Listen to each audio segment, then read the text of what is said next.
마켓나우 2부 시작하겠습니다. 시청자 여러분 안녕하세요. 이지혜입니다. 마이크론 실적도 장 마감 이후 잘 나오면서 시간의 거래에서 급등했건만 시장이 잘 못 가네. 그래서 약간 찝찝한 기분도 드실 만합니다. 그래도 시장은 장중 저점 대비해서 낙폭은 일부 회복을 하고 있는 오늘 아침장인데요. 바로 앵커 브리핑 시작하면서 오늘 시장의 전반적인 분위기를 잡아드리도록 하겠습니다. 연말 증시의 분수령 제일 중요했던 이슈 중에 하나가 바로 마이크론이었습니다. 그런데 당당히도 아주 자신감 있게 괜찮은 실적을 냈습니다. 그러면서 시간의 주가에서 현재는 7.9%, 거의 7에서 8% 급등하는 현상들이 나타났는데요. 내년 2026년도 회계 연고 기준으로 해서 9월부터 11월까지의 성적표가 나왔는데 어닝 서프라이즈였습니다. EPS 주당 순이익 같은 경우에도 예상치보다 잘 나온 흐름들도 있었고요. 더욱더 중요했던 건 그럼 다음 분기는 어떨까? 그런데 그것마저도 강력할 것이다 라는 예상들이 나오고 있고요. EPS뿐만 아니라 매출 단에서도 그렇고 매출 총이익도 그렇고 예상치를 훨씬 웃돈 그런 데이터들이 확인을 하고 있으니까 확인될 것으로 보이니까 시장은 기대하는 모습, 마이크론에 좀 쏠리고 있지 않나 이런 생각이 듭니다. 사실상 뉴욕 시장에서는 장중에 반도체 관련주, 데이터, 인프라, 전력 이런 부분이 좀 고꾸라지 흐름들이 있었거든요. 시장의 반전은 마이크론이 갖고 있었기 때문에 이런 부분에서 잘 나와줬다라는 부분, 이거는 분명히 긍정적인 어떻게 보면은 이벤트일 겁니다. 내년 설비 투자 전망도 보도록 하겠습니다. 올라 잡혔네요. 180억 달러에서 200달러로 상향 조정된 흐름들이 나타났습니다. 특히나 HBM 시장에 기대가 좀 있더라고요. 이후 앵커 브리핑에서도 이러한 흐름들 사실 엇갈리기도 합니다만 그런 요소들을 비교 분석을 해드릴 텐데 일단 연 40% 성장이 될 것이다. 굉장히 고성장이잖아요. 이런 전망치는 나오고 있는 상황이고 올해 350억 달러인데 이게 2028년도 가면 거의 147조 우리 원으로 147조, 2028년도는 달러 기준으로 1,000억 달러를 기록할 것이다라고 하면서 오늘 기사에서는 147조 이런 부분에 대해서 강조하는 기사들이 많이 떴습니다. 여기에 기인한 것이다라고 보시면 되고 그게 HBM이다라고 보시면 되고 그래서 오늘 삼성전자보다 SK하이닉스가 조금 더 가고요. 물론 삼성전자, SK하이닉스 모두 양봉이긴 합니다. 낙폭을 일부 회복하는 시가 대비해서 낙폭을 줄이는 양봉이긴 합니다만 SK하이닉스가 1% 오르면서 조금 더 두각을 나타내는 이유 여기에 있지 않나라는 생각을 하게 되고요. 반도체주 마이크론 실적 보고서 그래 우리는 좀 자신 있다 이런 부분을 재확인시켜줬고요. 그래서 시간 외에 동반 상승하는 흐름들이 뉴욕 시장 기술주 이런 부분에서 나타내주고 있습니다. 반도체 관련주도 마찬가지고요. 메모리 상승 사이클은 지속될 것이다라는 부분에 한 표를 던진 셈이었습니다. 다음 페이지 보도록 하겠습니다.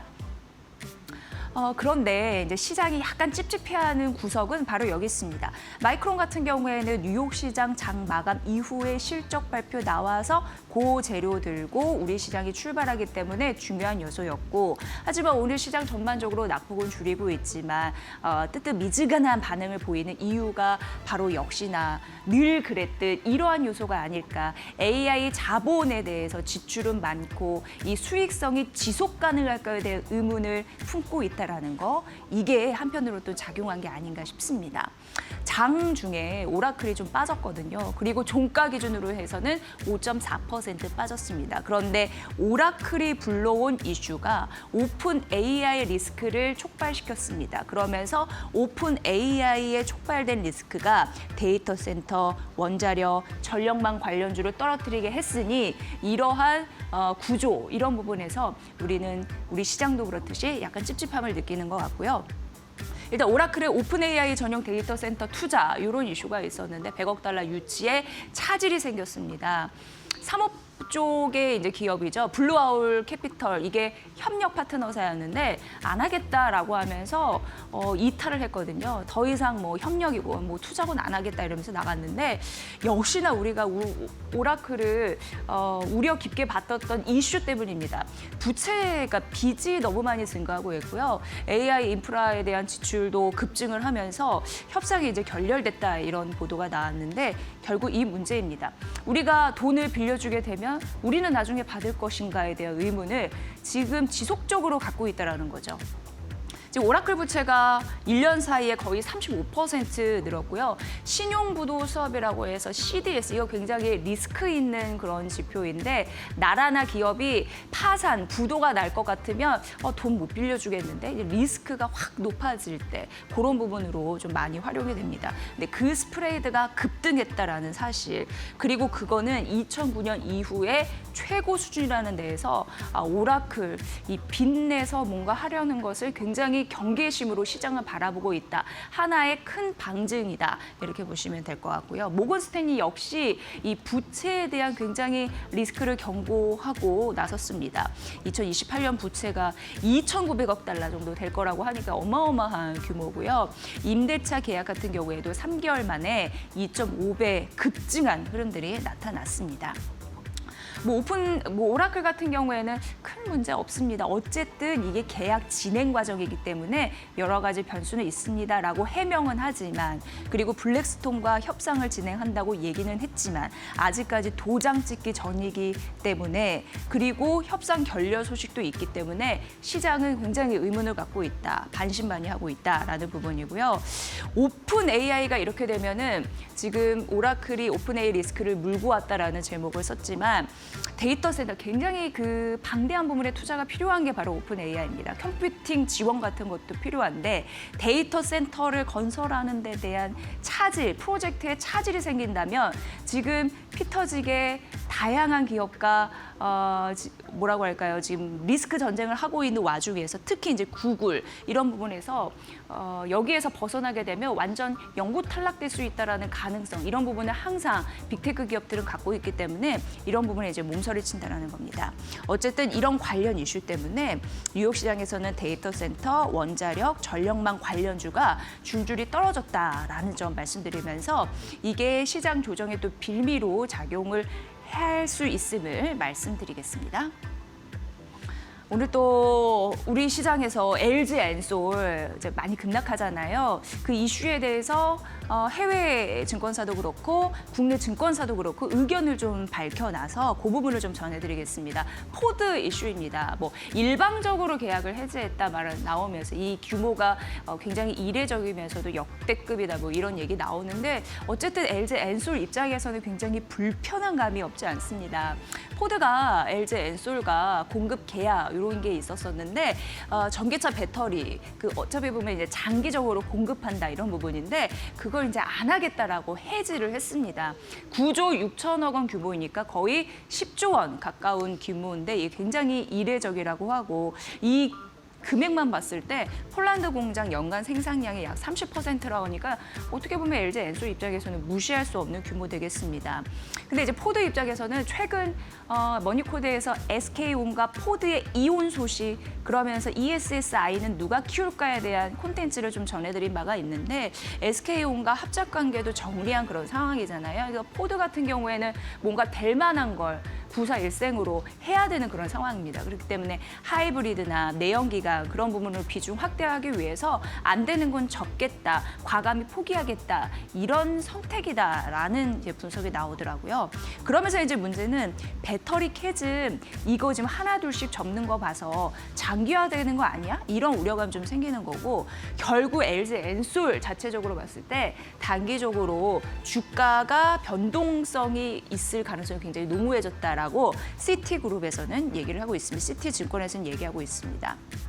가뜩이나 이 공장 가동률이 안 좋았거든요. 근데 장기 공급할 이런 부분이 이제 없어지면서 폴란드 공장 회복도 지연이 좀 늦게 계속되는 것이 아니냐, 지속되는 것이 아니냐라는 우려가 있는 상황입니다. 시티는 아직까지 뭐 투자 의견 크게 바꾸지는 않고 있는데 오늘 아침에 삼성증권에서 목표 주가를 낮췄습니다. 48만 원으로 낮춰 잡혔고요. 투자 의견도 중립이니까 이 부분 좀 참고해 보시면 될 것 같습니다. LG엔솔은 지속해서 다음 모멘텀이 나와서 붙어줄 때까지 좀 단기간에 주가 하락 이런 부분은 좀 아쉽다라는 점 말씀드리도록 하겠습니다. 지금 한 10분 정도 지났는데요. 시황 보고 나서 앵커 브리핑 이어갈게요. 김윤주 캐스터 받아주세요. 네, 우리 시장 10시 10분 구간을 지나고 있습니다. 오늘 코스피는 3,000선, 그러니까 4,000선을 내려놓으면서 출발을 했었는데요. 그래도 현재 시간 기준으로 4,000선 위로 재회복에 성공했습니다만 외국인이 매수에서 매도로 전환하면서 지금 4,010선 밑으로 다시금 내려왔습니다. 오늘 조금 변동성이 강한 장세를 보이고 있는 상황인데 조금 더 자세한 흐름 트레이딩뷰를 통해서 만나보도록 하겠습니다. 일단 오늘 반도체 투톱의 흐름이 눈에 띕니다. 일단 오늘 미증시에서 오라클발 AI 데이터 센터 우려가 강하게 작용하면서 나스닥이라든지 관련된 AI 밸류체인 단이 전반적으로 하락했습니다. 미증시에서도 원전 관련주들, 전력 설비 관련주들이 일제히 하락했는데요. 이러한 영향에 오늘 국내 장에도 비슷한 종목들이 하락하고 있는 점 체크가 되고 있는 상황이고요. 그리고 마이크론의 호실적 발표가 또 시장에 영향을 주고 있습니다. 마이크론이 실적을 오늘 아침에 발표를 했는데 가이던스와 매출 모두 시장의 예상치를 상회했고요. 특히 HBM의 성장성 그리고 디램 가격의 상승 이러한 점들이 반영되면서 오늘 삼성전자와 SK하이닉스의 상승을 이끌어주기도 했습니다. 다만 현재 시간 기준으로는 SK하이닉스도 상승폭을 줄였고요. 삼성전자도 낙폭을 조금씩 키워가고 있는 상황입니다. 삼성전자 1%가량 하락으로 움직이고 있고요. SK하이닉스도 0.36%가량 강보합권으로 움직입니다. 오늘 장중에 SK하이닉스 1% 넘게 오르면서 코스피를 4,020선 위로 재회복에 성공해주기도 했는데 그래도 지금 현재 시간 기준으로 이를 조금씩 내려놓고 있는 모습을 보여주고 있고요. 그래도 SK스퀘어는 좋습니다. SK스퀘어가 오늘 2.21%가량 오르면서 SK하이닉스의 상승과 함께 움직이는 모습 체크되고 있는 상황입니다. 앞서 말씀드린 것처럼 지금 반도체 그리고 AI 밸류체인단에 대한 우려가 오라클바 우려와 함께 겹치면서 전반적으로 시세가 나오지 않고 있습니다. 지금 삼성 전기도 1.55%가량 하락하고 있고 두산도 5.6%가량 빠지고 있는데요. 두산 같은 경우에는 어제 SK실트론을 인수한다라는 SK 측에서 SK실트론에 대한 우선 협상자로 선정됐다라는 공시를 했습니다. 이와 함께 두산의 주가가 오늘 5.6%가량 하락하고 있는데 일단은 두산에 대해서 메리츠증권에서 오늘 관련 리포트를 냈습니다. CCL 관련된 사업에 투자하는 것보다 이 인수에 참여하게 되면서 투자 수익성이 단기적으로는 조금 제한될 수 있지만 중장기적으로 봤을 때는 이 반도체 밸류체인에 대한 확장을 했기 때문에 중장기적인 수익성으로는 무리가 없다라는 리포트를 냈고요. 다만 오늘 주가는 5.6%가량 하락으로 움직이고 있는 상황입니다. 한미 반도체도 1%가량 하락하면서 오늘 반도체주들 일단은 하락하는 모습을 계속해서 이어가고 있는 상황이고요. 2차 전지의 낙폭이 깊은데 지금 LG에너지솔루션이 포드와 공급 계약을 해지했다라는 소식이 들려왔기 때문입니다. LG에너지솔루션 같은 경우에는 포드가 이제 전기차 사업에서 철수하면서 거의 10조 원대 규모의 공급 계약을 해지하게 됐는데요. 이에 따라 오늘 6%가량 급락하고 있고요. 관련된 우려가 함께 퍼지면서 삼성 SDI도 4% 넘게 빠지고 있습니다. 그리고 SK온도 포드와 공급 계약을 체결했기 때문에 SK이노베이션도 오늘 주가 흐름이 좋지 않다라는 점 말씀드리도록 하겠고요. 포스코 퓨처엠, LNF까지 이 2차 전지 소재단으로도 흐름이 좋지 않은 모습 함께 포착되고 있습니다. 포스코 퓨처엠 5%가량 하락이고요. LNF도 하락하고 있습니다. 그래도 지금 리튬 가격이 계속해서 상승세를 이어가고 있습니다. 95위안을 킬로그램당 돌파를 했는데요. 지금 18개월 내 최고가를 경신하고 있는 리튬 가격이기 때문에 양극재 기업들에 대한 수익성이 강화될 수 있을 것이라는 전망은 나오고 있지만 오늘 포드발 우려가 2차 전지 투심을 전반적으로 악화시키면서 관련된 기업들도 일제히 하락하고 있는 상황입니다. 현대차와 기아도 오늘 1% 넘게 하락하고 있고요. LG전자도 3.53%가량 하락, LG까지 일제히 하락하면서 오늘 AI 관련된 종목들 일제히 하락하고 있다라는 점이 특징적입니다. 그리고 오늘 시장에서 조금 상승하는 종목들을 찾아보자면요. CJ 대한통운이 좋습니다. 어제 쿠팡 김범석 의장이 출석하지 않은 상태로 국감이 진행이 됐습니다. 이에 대해서 지금 국회 측에서 계속해서 조금 더 강한 대응 방안을 내겠다라고 밝히고 있는 상태고요. 이러한 점에 쿠팡에 대한 반사 수혜 기대감을 CJ 대한통운이 오늘 받고 있는 상황입니다. 3% 넘게 상승하고 있는 상황이고요. 그리고 오늘 반도체주들이 쉬어가면서 제약바이오단에서 상승세가 나오고 있습니다. 삼성바이오로직스 1% 넘게 상승, 그리고 CDMO 관련된 이 생물보안법 수혜주로 삼성 에피스홀딩스가 지목되고 있는 상황입니다. 3% 넘게 오늘 상승하고 있다라는 점 짚어드리도록 하겠습니다. 그리고 한미약품도 어제 장이 마감된 이후로 국내 비만 치료제에 대한 식약청 허가 품목 허가를 지금 신청했다라는 소식이 나왔습니다. 한국인 맞춤 비만 치료제를 신청했는데요. 이와 함께 오늘 주가가 1% 넘게 상승하고 있다라는 점까지 특징적으로 잡아볼 수 있겠습니다. 코스닥 시장도 함께 열어보시죠.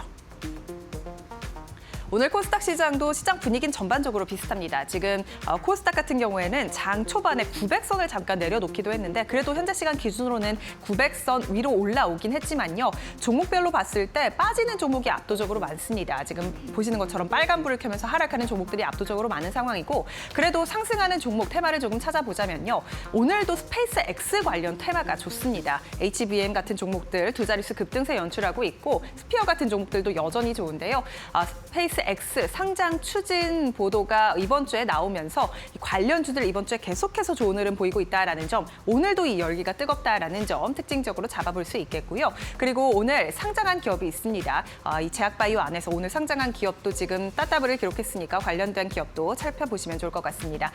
그리고 오늘 로봇주들도 좋은데 클로봇이 4% 넘게 오르고 있고요. 다만 이 로봇 안에서 SPG와 레인보우 로보틱스는 상승에서 하락으로 전환이 되면서 로봇 안에서 순환매가 돌고 있다라는 점까지 말씀드리도록 하겠습니다. 반도체 소부장단도 이 마이크론의 호실적과 함께 장 초반 튀어 올랐었는데 이를 모두 내려놓으면서 하락으로 전환이 된 상황이고요. SK 하이닉스와 삼성전자가 주가가 조금씩 빠지면서 함께 반도체 소부장단도 오늘은 하락하고 있습니다. 그리고 엔터주 안에서 오늘은 SM 엔터테인먼트만 상승세를 이어가고 있는 상황입니다. 지금 지수는 어떻게 흘러가고 있을지 지수 상황도 바로 열어보시죠.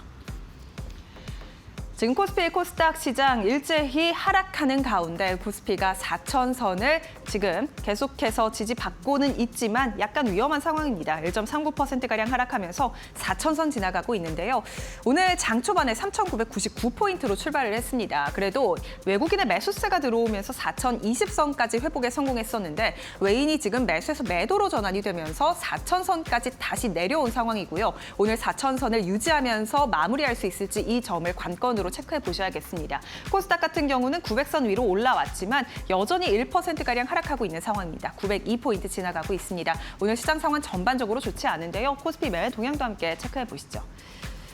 일단 오늘 코스피 시장 안에서 외국인의 순매도가 나오고 있습니다. 장 초반에 약 100억 넘게 300억가량까지 매수했던 외국인이 지금 매도로 전환, 매도폭을 빠르게 늘리고 있는 상황이고요. 700억가량 순매도 중입니다. 개인은 순매도에서 순매수로 전환 460억가량 사들이고 있고요. 기관 같은 경우에는 계속해서 순매수 기조를 유지하고 있긴 하지만 매수폭이 그다지 크지는 않습니다. 124억 원가량 사들이고 있습니다. 오늘은 개인과 외국인의 수급 공방이 펼쳐지고 있는 상황인데요. 코스닥 시장도 함께 열어보시죠.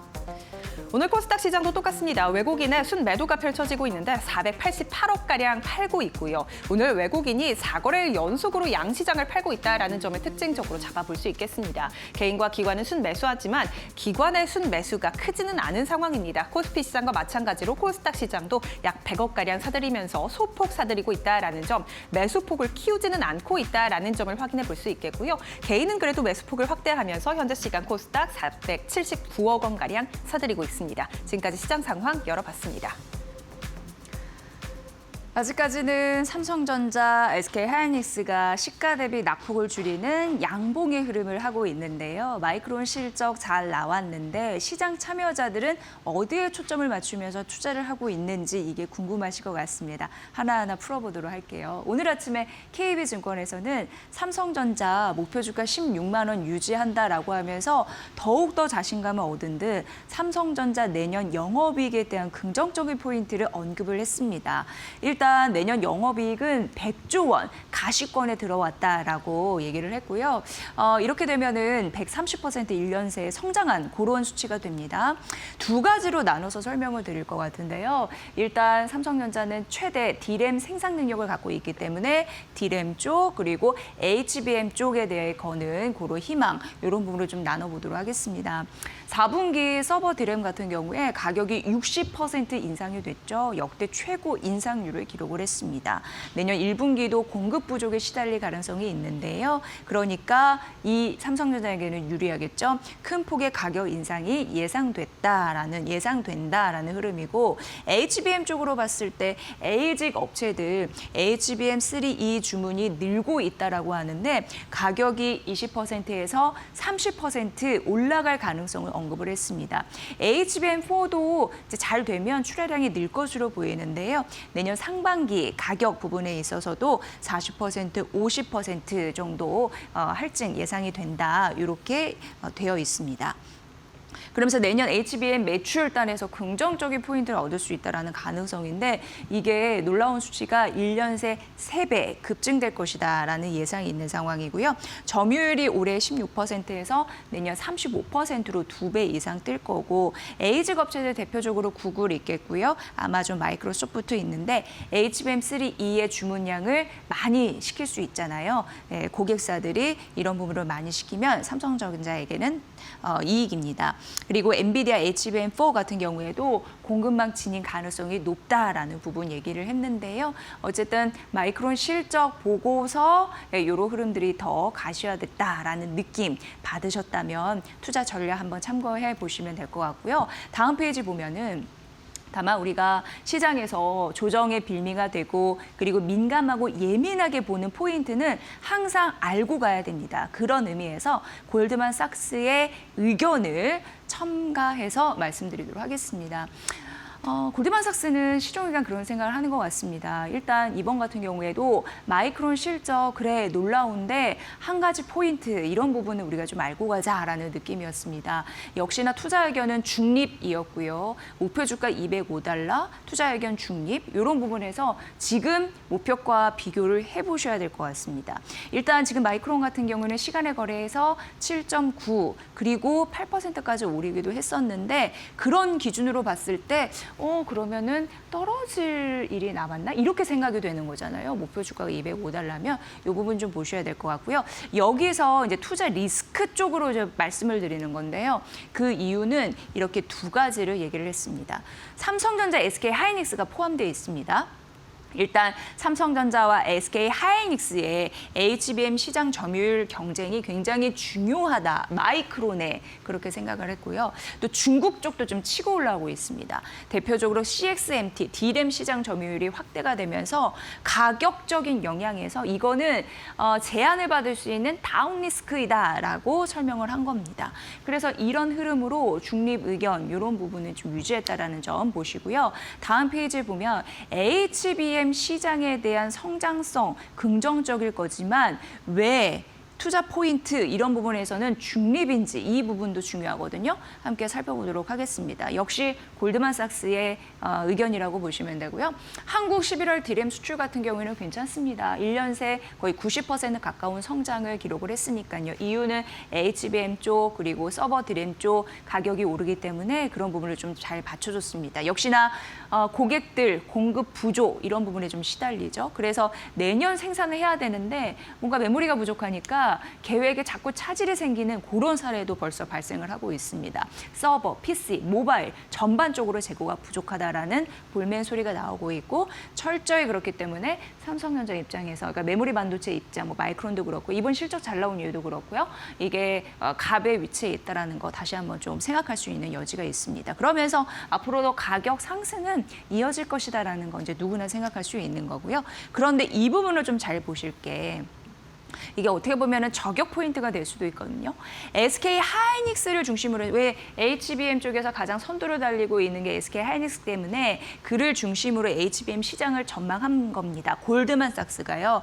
근데 이게 시장 예상이고 골드만삭스의 분석인데 요걸 보시면 일단 긍정적으로 본 거를 색깔을 칠해놓은 거고요. 좀 보수적으로 본 거를 흰색으로 그냥 놔뒀는데 HBM 출하량은 골드만삭스가 시장 예상 대비해서 더 높게 봤습니다.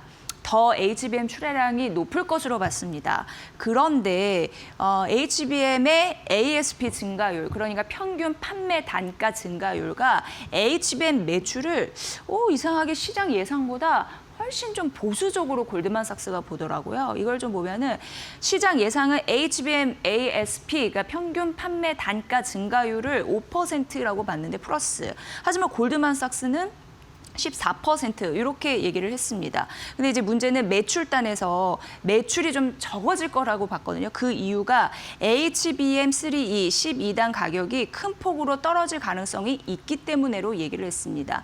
그렇기 때문에 출하량은 많아지는데 무언가 가격적인 부분에서 비탄력가, 가격적인 부분에서 많이 오르지 않을 것으로 보이니까 매출단에서 좀 긍정적인 포인트가 좀 제한될 것으로 골드만삭스는 봤거든요. 그런 흐름으로 봤을 때 HBM3 12단 가격이 큰 폭으로 하락될 가능성. 이거를 보면 이제 경쟁사들 좀 치열해지지 않을까라는 우려가 앞서서 본 그 포인트, 중국 시장도 그렇고요. 그런 부분에서 좀 근거를 대지 않았나 이런 생각을 해보게 됩니다.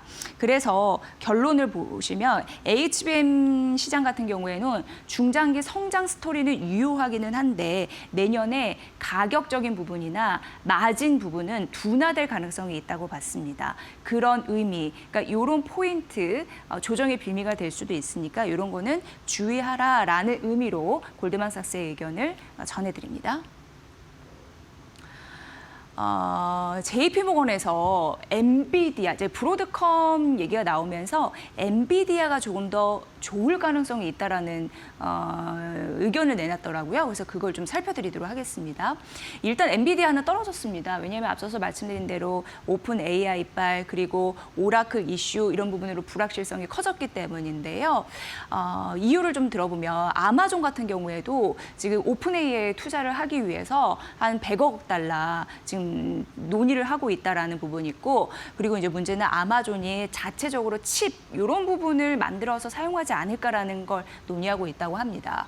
최근 구글이 자체 칩, TPU 이런 부분으로 좀 논란을 갖고 오면서 AI 반도체 생태계가 좀 달라지지 않을까라는 그런 경쟁이 심화될 것 같다라는 그런 이슈가 있었잖아요. 그런데 역시 같은 이슈이다라고 보시면 될 것 같고요.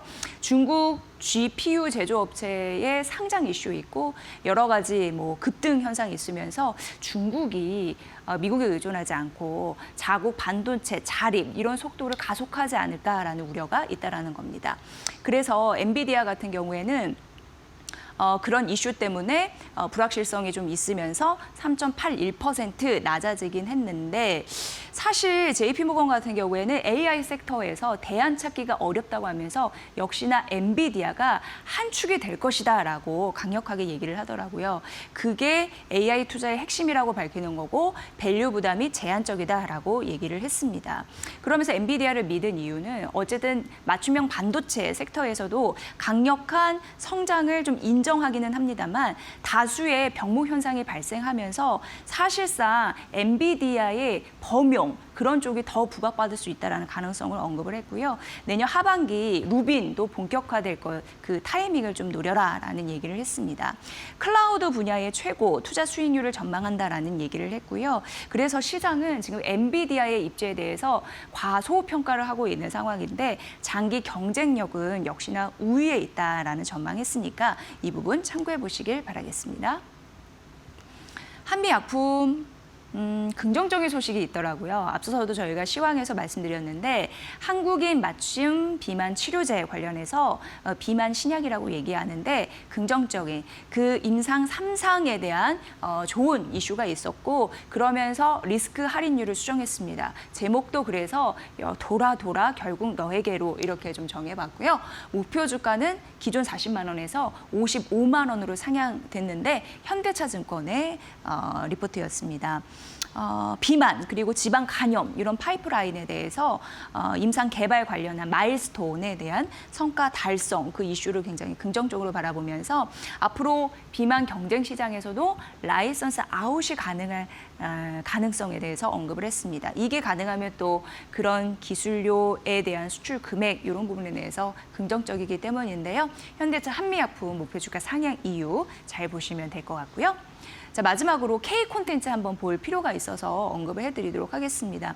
일단 K 콘텐츠 IP 기업들의 불확실성이 좀 높아진 상황이라고 합니다. 그래서 최근 시장에서 좀 소외된, 좀 아쉬운 결과는 있었죠. 근데 글로벌 IP 비즈니스 전반적으로 시장의 모습을 보면 초과점 구조라고 합니다. 그리고 미국과 일본이 좀 중심이 되고 있는 상황이고요. 상위 윗단만 잘 가고 있는 흐름들 나타나고 있고 그 상위 5개에서 10개 기업이 결과적으로 전체 시장의 60% 이상을 차지하고 있으니까 완전 어떻게 보면은 과점, 초과점 구조이다 이렇게 보시면 됩니다.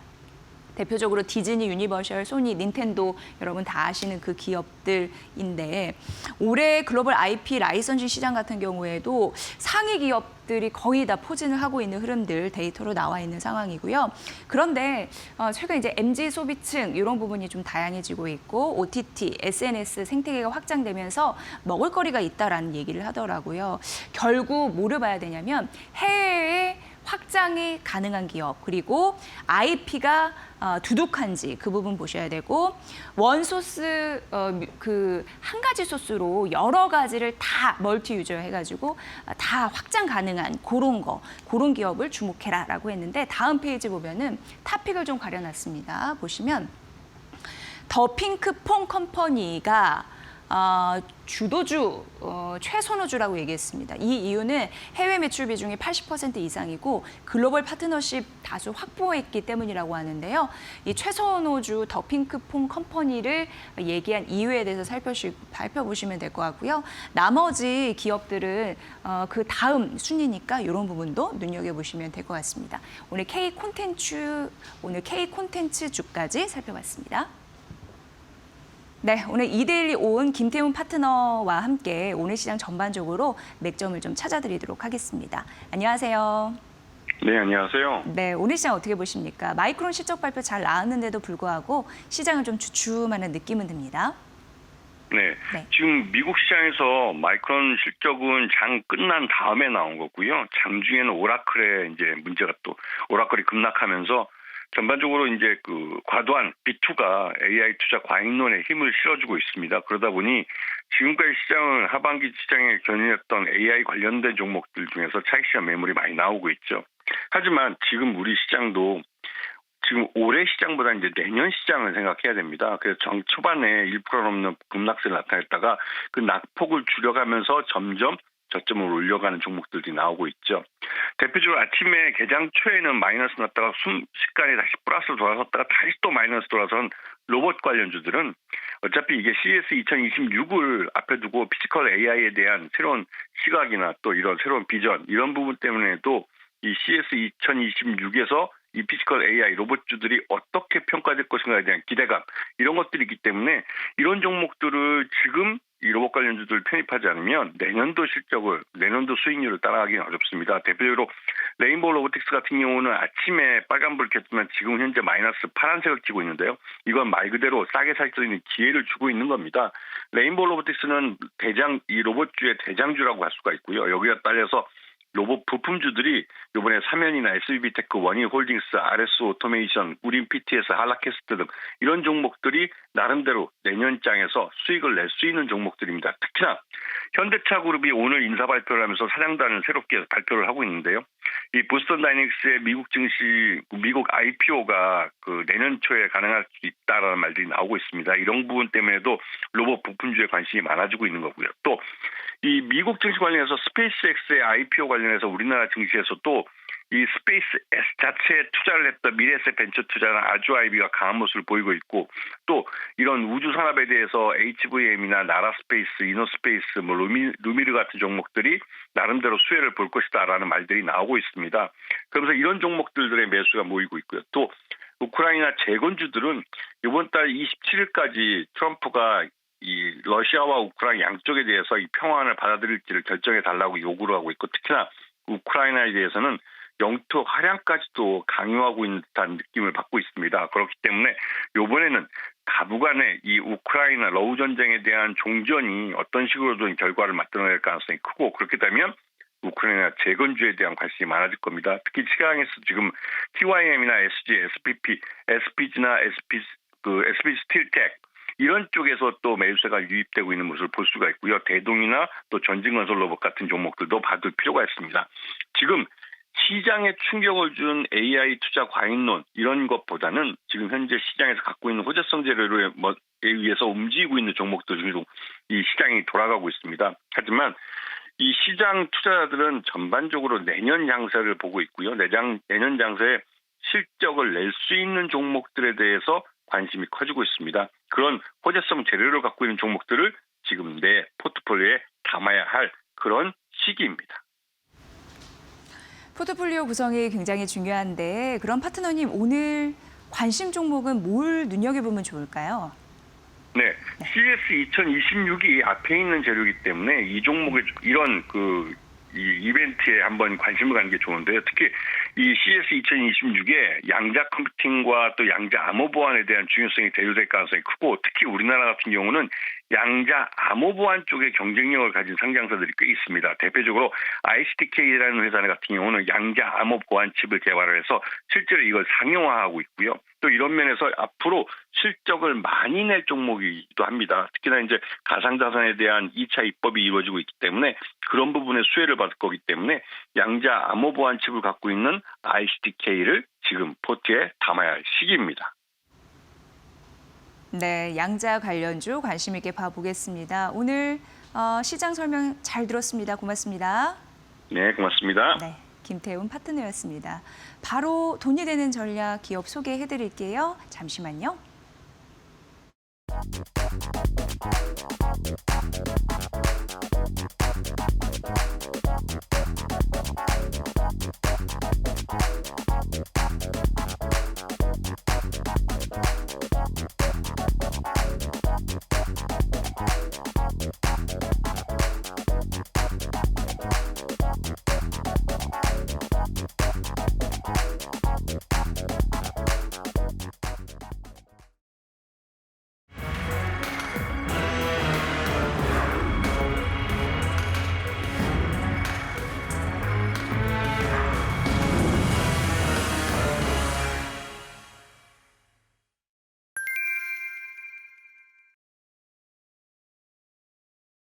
농기계 자율주행 기업 긴트가 145억 원 규모의 프리-IPO 투자 유치에 성공했습니다.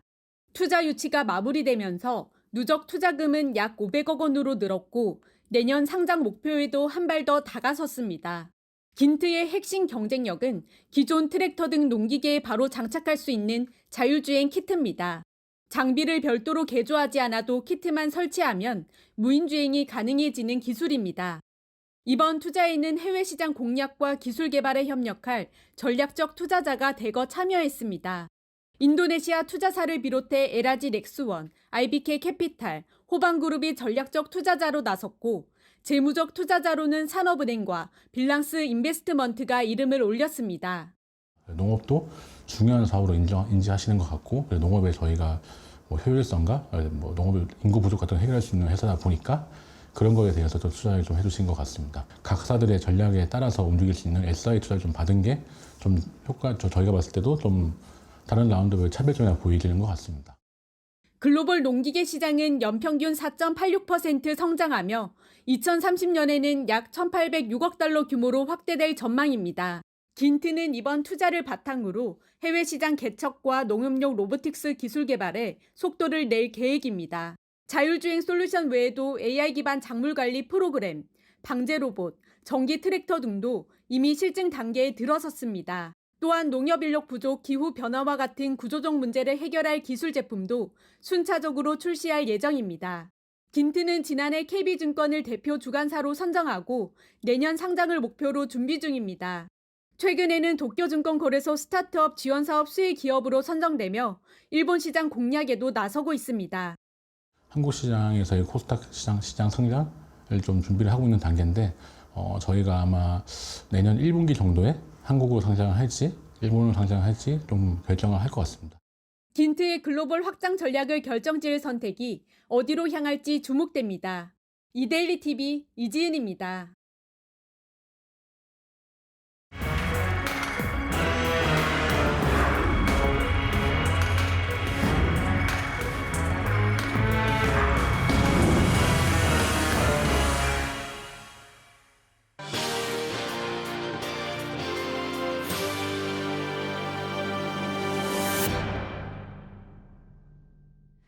네, 오늘 기업 분석 해드리는 시간이고요. 오늘 기업은 SJG 세종이라는 그런 기업입니다.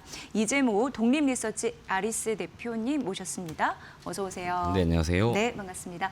일단 기업 소개하기 전에 이제 오늘 굉장히 중요한 소식이 있었잖아요. 네. 마이크론의 실적 발표 있었는데 시간의 거래에서 7에서 8% 급등을 했습니다. 네네. 그래도 오늘 시장은 웬일인지 좀 조용한 흐름을 보여주고 있어요. 네. 이거 어떻게 좀 우리가 봐야 되는지 그 코멘트를 네. 좀 해주시죠. 네, 예. 일단은 뭐 마이크론을 비롯해서 뭐 다음 달에 삼성전자, SK 실적 나오겠지만 지금 메모리 반도체 쪽 이제 실적이 좋을 건 다들 알고 있는 내용이지 네. 않습니까? 그렇기 때문에 특별히 뭔가 뭐 엄청나게 기대가 있었다든 이런 것보다는 당연한 정도의 시장 기대치 정도의 숫자들이 나오지 않았나 보겠고요.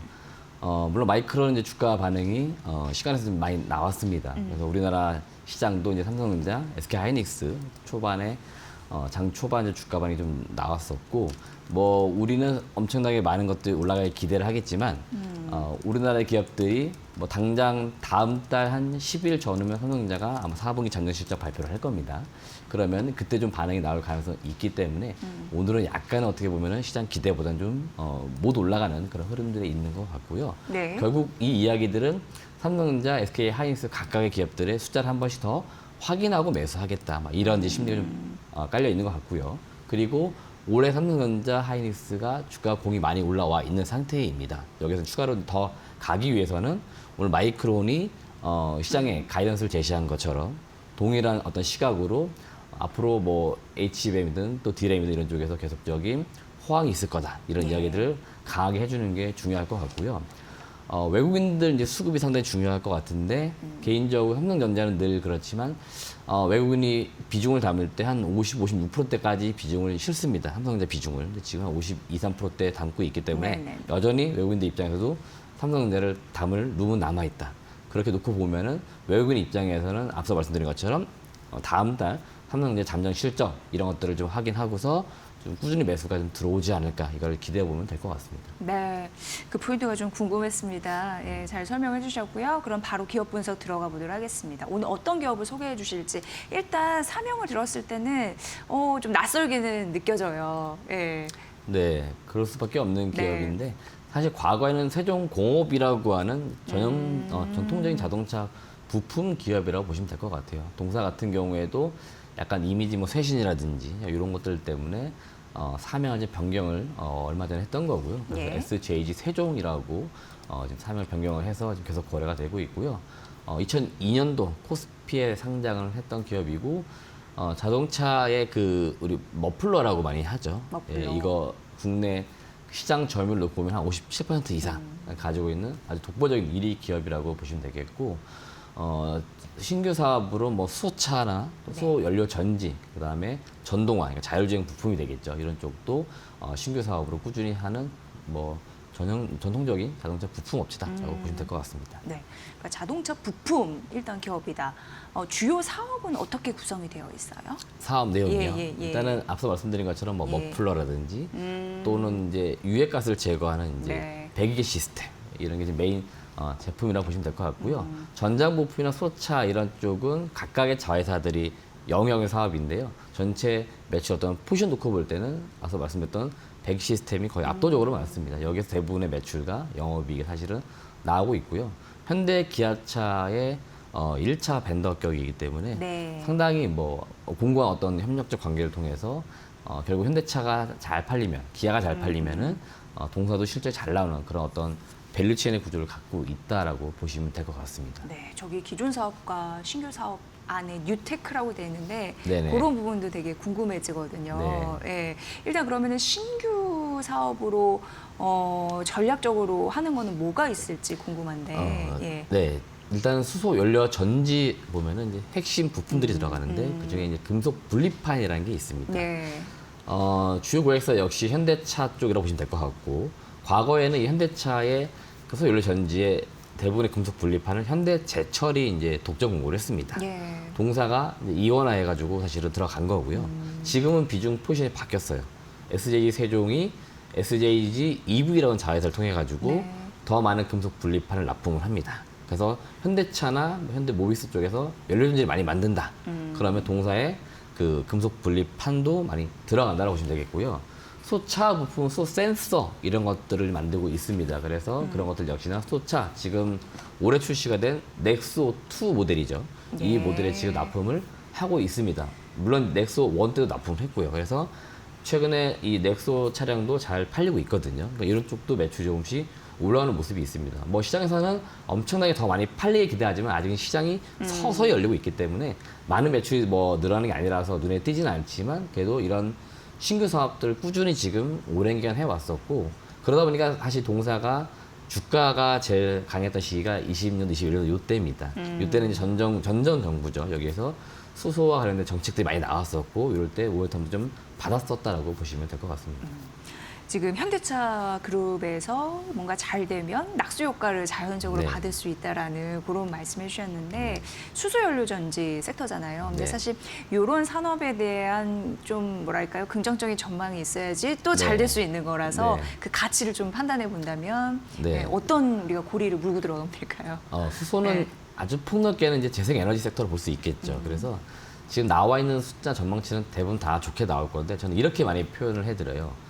우리나라 1위부터 10대 그룹이 예. 공통적으로 미래지향적으로 하고 있는 사업은 수소 쪽이 많습니다. 친환경 쪽으로. 네네. 예. 삼성, 현대, SK 모든 대기업들은 예. 다 지금 이 수소 관련 사업들을 하고 있는데 사실 이 시장이 열리는 거는 한 2050년은 가야 돼요. 그러니까 아주 먼 미래 일이지만 이 대기업분들은 미래를 위해서 지금부터 준비를 하는 거죠. 그래서 이렇게 시장은 좀씩 열리고 있다라고 보시면 되겠고요. 당장 수소가 생산이 많아지게 되면은 가격이 떨어지게 되죠. 네. 그럼 가격이 떨어지게 되면 당연히 이제 수요가 늘고 그럼 활용처도 늘게 됩니다. 자연스럽게 이렇게 되면은 뭐 건물용이라든지 또는 뭐 발전소 또는 뭐 우리가 보통 말하는 자동차 같은 모빌리티 네. 이런 쪽으로 쓰이면서 서서히 이 시장에 침투가 되면 이제 이 수소와 관련된 시장도 커지고 각각의 이제 분야별로 또 각각의 사업 회사별로 만든 제품들도 많이 이제 쓰이는 그런 이제 시대가 열릴 거다라고 보시면 될 것 같아요. 네. 어떻게 보기에는 아직까지는 초기 시장이 어느 정도인데 네. 그걸 빠르게 이제 치고 들어가면서 시장 점유율을 이제 늘려가는 네. 그런 대기업들의 전략들. 네네. 그 안에 부품, 금속 분리판하는 이 기업 네. 역시 잘 봐야 될 필요성이 있겠네요. 네. 그러면 3분기 실적은 어떻게 나왔습니까? 일단 3분기가 누적 실적이 매출액이 1조 4천억, 영업이익이 841억 나왔습니다. 제가 8월달 탐방 갔을 때 연간으로 봤을 때 올해 한 영업이익 900억 정도 나오면은 네. 잘 나올 거다 봤는데 이미 3분기까지 841억이니까 아, 얼추 지금 4분기 지금 남은 요 시점에 제가 볼 때 한 1,000억 정도까지 영업이익을 찍을 수 있을 것 같아요. 그래서 제가 볼 때는 실제 상당히 지금 잘 나오고 있다라고 보시면 되겠고 지금 표에 나오는 것처럼 23년도 영업이익이 300억대, 24년도 500억대, 올해 지금 900억대를 추정했는데 거의 뭐 1,000억 가까이 나올 것 같아요. 내년도에 제가 볼 때 한 1,100억에서 1,200억까지 나올 것 같습니다. 그러니까 매출 영업이익은 계속해서 증가하는 사이클이 나올 것 같기 때문에 동사가 실적이 계속 좋아지고 있는 걸 체크해야 될 것 같고 과거에는 영업이익이 상당히 좋았는데 저 단기 순이익이 좀 안 좋았습니다. 네. 그러니까 자회사들의 손상차손 반영들이 좀 많았습니다. 그러니까 영업이익 아랫단에 회계처리상 기타 비용이라든지 금융비용 이런 것들이 많이 나가다 보니 순이익이 좋지 않았는데 올해는 잘 보시면 순이익도 영업이익과 거의 유사하게 올라가고 있죠. 그래서 영업이익뿐만 아니고 당기순이익도 상당히 지금 좋아지고 있고 요거는 내년도에도 그대로 이어집니다. 손상차손 반영이 작년보다 다 끝났습니다.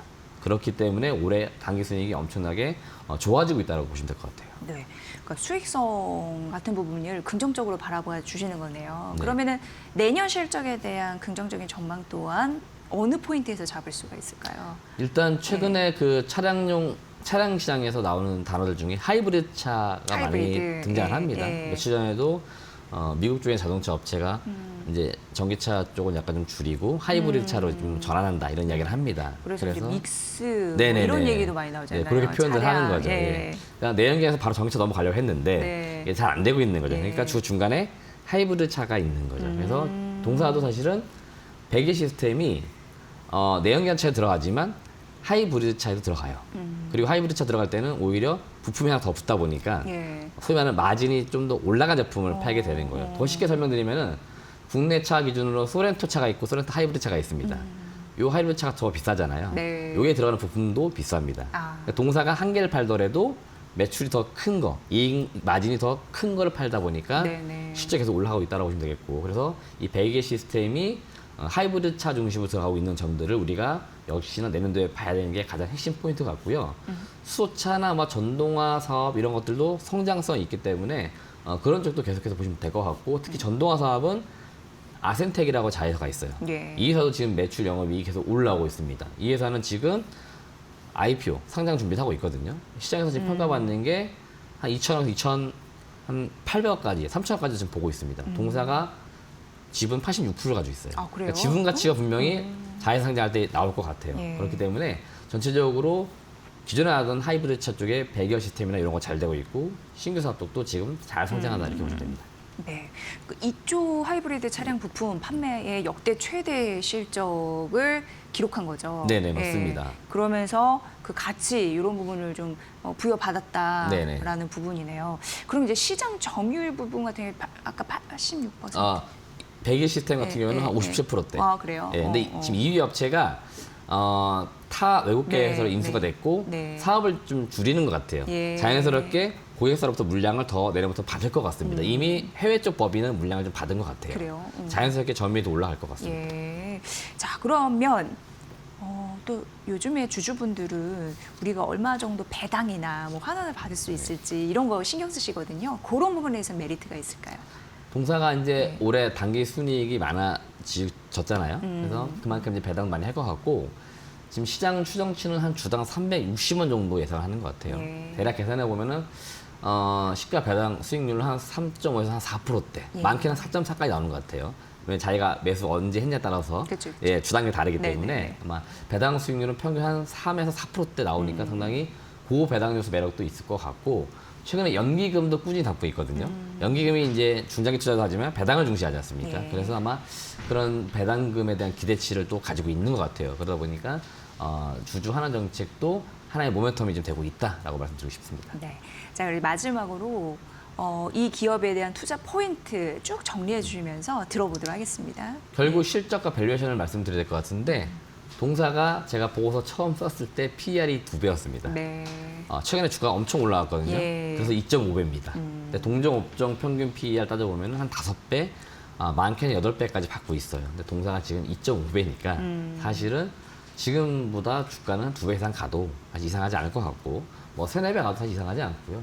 시가총액 놓고 보면 한 5천억대 정도 갈 가능성도 있어요. 과거에도 뭐 그 정도 갔었습니다. 네. 그러니까 무리한 시가총액은 아닌 거고요. 앞서 말씀드린 것처럼 내년도에는 영업이익이 1,000억 넘어갑니다. 이제 시가총액 5천억 가도 PER 한 5배 수준이에요. 그렇기 때문에 그런 부분도 봐야 될 것 같고, 최근 주가가 올라올 때 또 하나의 모멘텀이 뭐냐면은 자회사나 관계사격인데 그 모비어스라는 로봇 기업이 하나 있습니다. 물류 네, 로봇을 네. 하는. 로봇이 그래서 또 이제 장착이 네네네. 그래서 최근 주가가 가파르게 올라올 때는 로봇 이슈나 로봇 테마도 받았어요. 그러다 보니까 동사가 사실은 주가 올라올 만한 투자 포인트는 넘쳐나는 거죠. 본업도 잘 되고 있고, 자회사 잘 되고 있고, 신규 사업 잘 되고 있기 때문에 모든 면에서 지금 다방면에 잘 되고 있어가지고, 그다음 주가는 싸게 거래되고 있어가지고 우리가 지금 이 시점에 한번 매수하면 좋겠다 이런 의견 드립니다. 네.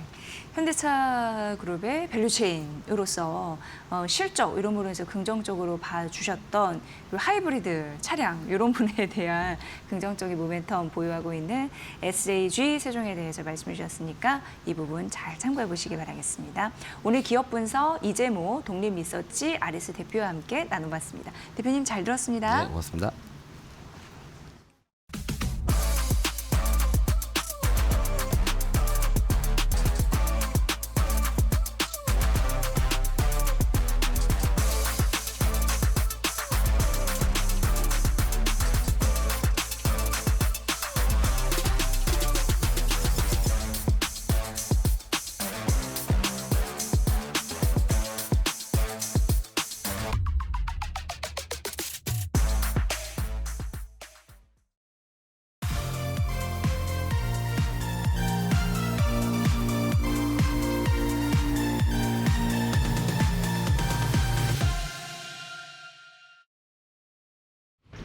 트렌드를 보면 돈이 보인다. 안녕하세요. 마켓나우 트렌드 속으로의 김수현입니다.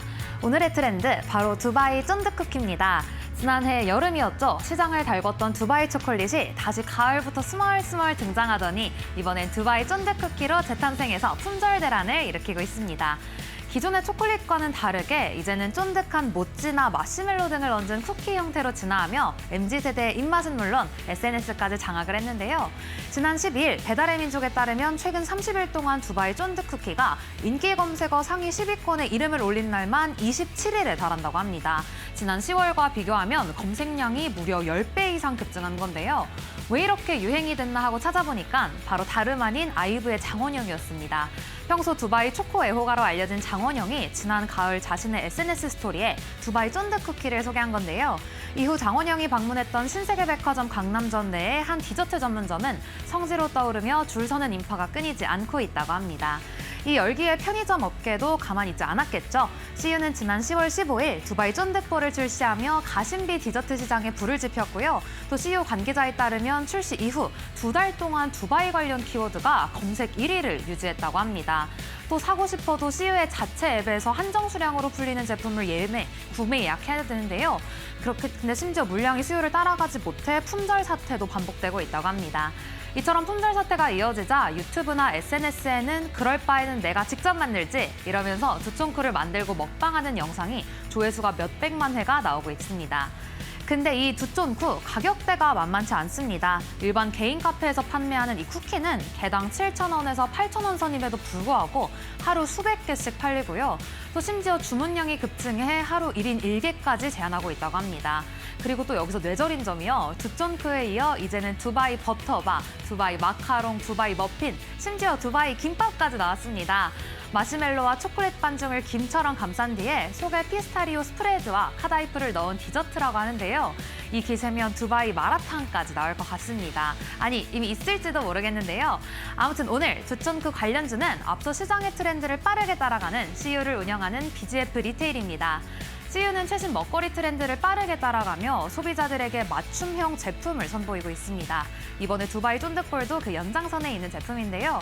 최근 증권가에서는 지난 2023년 이후 양적 성장에서 질적 성장으로 전환하며 기업 체질 강화에 매진하고 있다고 분석했습니다. 또한 향후 점진적인 실적 모멘텀의 개선과 주주 환원 확대로 주가 재평가도 가능할 것이라고 평가했습니다. 정리하자면 오늘의 트렌드는 두바이 초콜릿, 그 안에서도 두쫑쿠였습니다. 그 관련주로는 BGF 리테일 함께 살펴봤는데요. 요즘은 스타의 한마디, 짧은 영상 하나가 소비 트렌드를 만드는 시대가 됐습니다. 그렇기에 업계에서도 SNS와 유명인의 언급이 결합된 디지털 입소문 마케팅에 계속해서 마케팅의 핵심 전략이 될 것이라고 전망하고 있는데요. 다음 트렌드는 어떤 연예인의 SNS에서 나올지 기대가 됩니다. 그러면 저는 내일 또 재밌는 트렌드 발굴해서 오겠습니다. 안녕!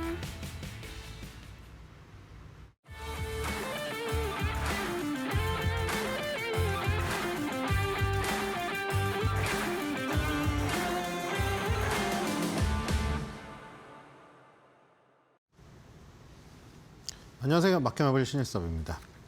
저 정도인가 싶습니다. 저 정도인가요? 어쨌든 CU 지금 하와이 지점 생겼는데 막 오픈런 하는 거 보이던데 편의점을 오픈런 하는 거는 진짜 신기한 일인 것 같아요.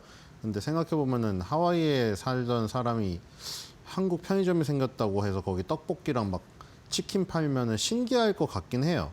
신기할 것 같긴 하고, 그리고 아까 전에 연예인 얘기 나왔는데 오늘 할 기업인 하이브의 BTS가 그 불닭의 그 캐릭터 있어요. 호닭인가?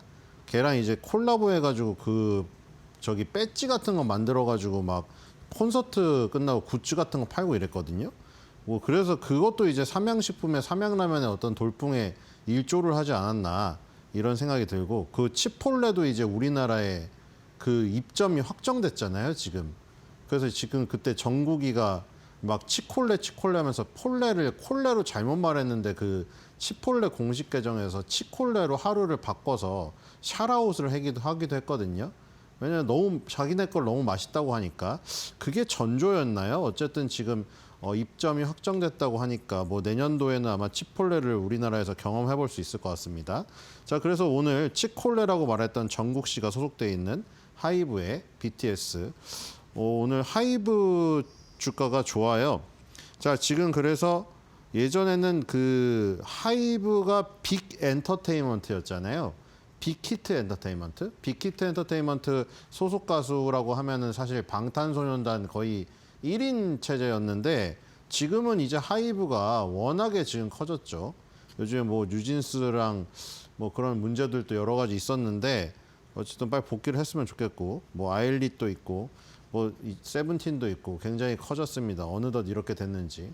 자, 기업계열 보겠습니다. 빅히트 엔터테인먼트가 그리고 방탄소년단이 하이브가 되고 BTS가 되고 뭔가 이름조차도 세련돼진 것 같잖아요. 그렇죠? 빅히트 엔터테인먼트 방탄소년단 하니까 뭐가 이게 좀 어감이 딱딱 안 떨어졌는데 하이브 BTS 하니까 딱 그 뭐가 꽂히긴 하더라고요. 그렇죠? 2005년도에 설립되어서 2020년도에 상장되었고 2021년도에 하이브를 변경되었죠. 상장 당시에는 빅히트 엔터테인먼트로 상장되었습니다. 자, 하이브 일단 뭐 멋있고 뭐 상장할 그 이름 바꿀 때 다들 무슨 저거 뭐 저그 하이브 아니냐 막 이랬는데 그 진짜 그렇게 됐죠. 저그의 하이브처럼 막 저기서 여러 가지 막 계속해서 공장 돌리듯이 계속 그 스타 어떤 그룹들이 탄생되고 있어요. 보니까 이제 14개 독립 레이블이 있죠. 저게 이제 공장이라는 의미가 저거잖아요. 공장처럼 돌리겠다. 독립 레이블이 14개가 있는 데다가 굉장히 다양해요. 뭐 예전에 들어보니까 그 방시혁 대표 어떤 방송에서 본 것 같은데 그 무슨 이제 음악 장르가 정말 다양하잖아요. 우리가 비인기 장르들도 많죠. 그런 것들까지 이제 다 하는 독립 레이블을 만들겠다. 뭐 힙합이야 이제 힙합은 그래도 꽤 저기 인지도가 올라간 장르가 됐죠. 그거 말고도 정말 이상한 장르들 많거든요. 막 무슨 민속 가요 같은 것도 막 있어요. 그 각 나라의 무슨 민속 음악 같은 것들 그런 것까지도 이제 욕심이 있더라고요. 나중에 이제 콜라보를 통해 가지고 그런 것들도 어떻게 될지 모르니까 그 우리 그 상어 가족 그것도 저기잖아요. 아기 상어도 어디 민속 리듬이었잖아요. 그것도 누가 예전에 어떤 가수가 태클 걸었었나요? 태클 걸어가지고 자기 뭐 저작권 주장했는데 안 낸 걸로 알고 있는데 하여튼 그 방탄소년단 세븐틴 그렇죠. 세븐틴이 또 크고 있죠. 지금 위버스가 지금 기반 팬 커뮤니티 플랫폼 있고요. 누가 후회가 될 것 같아요? 세븐틴, NCT. 아 이거 그저 모르겠죠. 각자 SM은 NCT를 좋아하고 하이브는 세븐틴을 좋아하는데 그리고 또 뭐 스키즈를 빼놓으면 안 되겠죠. 저기 JYP는 스키즈를 밀고 있는데 과연 누가 그 방탄소년단의 후회가 될 것인지 궁금합니다. 일단 든든하죠. 전체 K-팝 진영으로 보면 든든하고. 근데 지금 보니까 NCT 세븐틴 저기 그 스키즈도 이제 어느덧 한두 명씩 군대 가는 나이가 됐더라고요. 또 지금 그 제일 먼저 군대를 간 나이인 BTS는 다 복귀를 하는 추세고 NCT는 워낙에 그 사람이 많아가지고 그렇죠. NCT는 약간 아메바 같은 스타일을 추구하잖아요. 그래서 이게 누가 떠나더라도 티가 안 나요. 이게 전체적으로 하면 50명도 넘기 때문에 자 어쨌든 멀티 레이블 전략으로 창작지의 최적화력과 독립성을 보장한다. 자 저런 부분이 있었는데 그렇죠. 그 뉴진스 그 부분에서 약간 문제가 생기긴 했었죠. 한국, 일본, 미국 등 글로벌 시장으로 K-팝 프로덕션 확장한다. 자, 3분기 누적 전년 동기 대비 매출액 26.4% 증가했는데 영업이익하고 당기순이익이 감소해버렸네요. 영업이익이 62% 감소했고 당기순이익은 26.8% 감소했다. 저기가 별로 안 좋네요.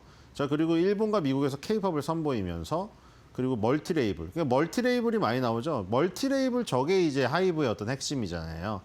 그 독립성을 보장해서 각각의 그 공장이라고 하는 것을 24시간 훈련을 시켜가지고 아주 각기 다른 완전 마치 다른 기획사에서 나온 그 그룹이나 가수처럼 그런 것들을 뽑아내는 전략이었거든요. 그게 그러니까 이게 독립성을 보장하다 보니 어떤 통일성하고 그런 부분에서 또 문제가 생길 수도 있고 하여튼 어쨌든 하이브가 저런 전략들을 앞서서 세우면서 엔터테인먼트 3사 기존 체제에서 이제 4사 체제가 되게 하는 기업이 되었죠.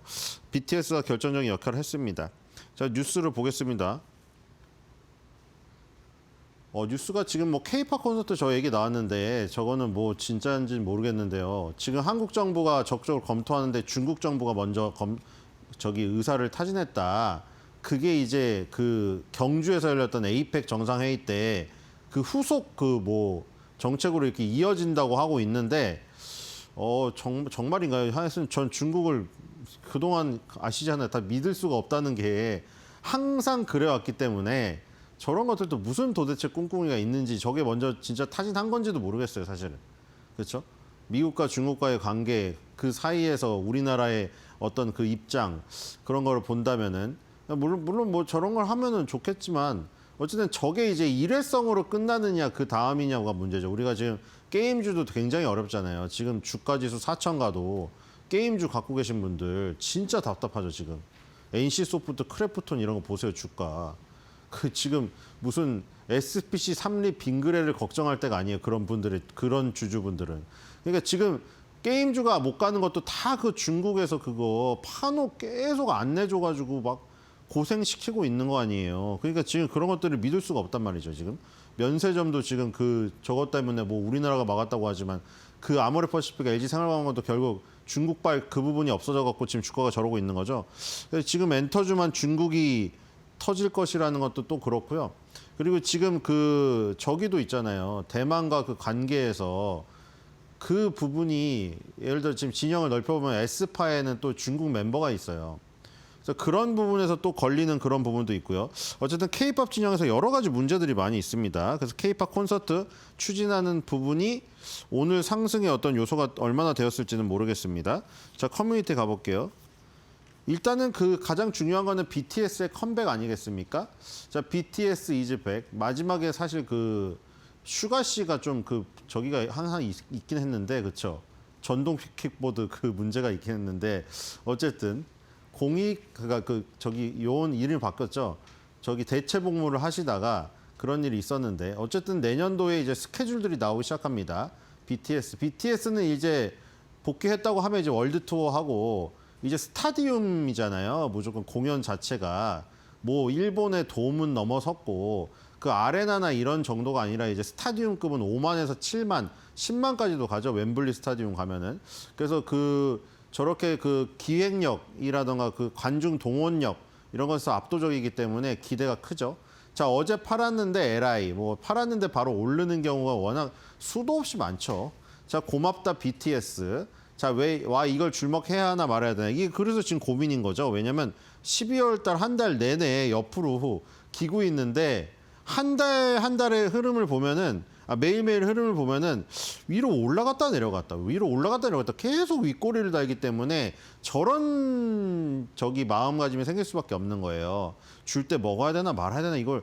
근데 조금씩 보면은 밑바닥이 조금씩 올라가고 있긴 합니다. 저게. 저러다가 어느 순간 위로 확 치고 올라가면은 이제 또 이 팔았는데 LI가 되는 거죠. 근데 지금 어쨌든 분위기는 좀 무르익고 있다. 지금 한 달 동안 계속해서 약간 빨래줄 차트긴 한데 살짝 올라가는 빨래줄 차트긴 해요.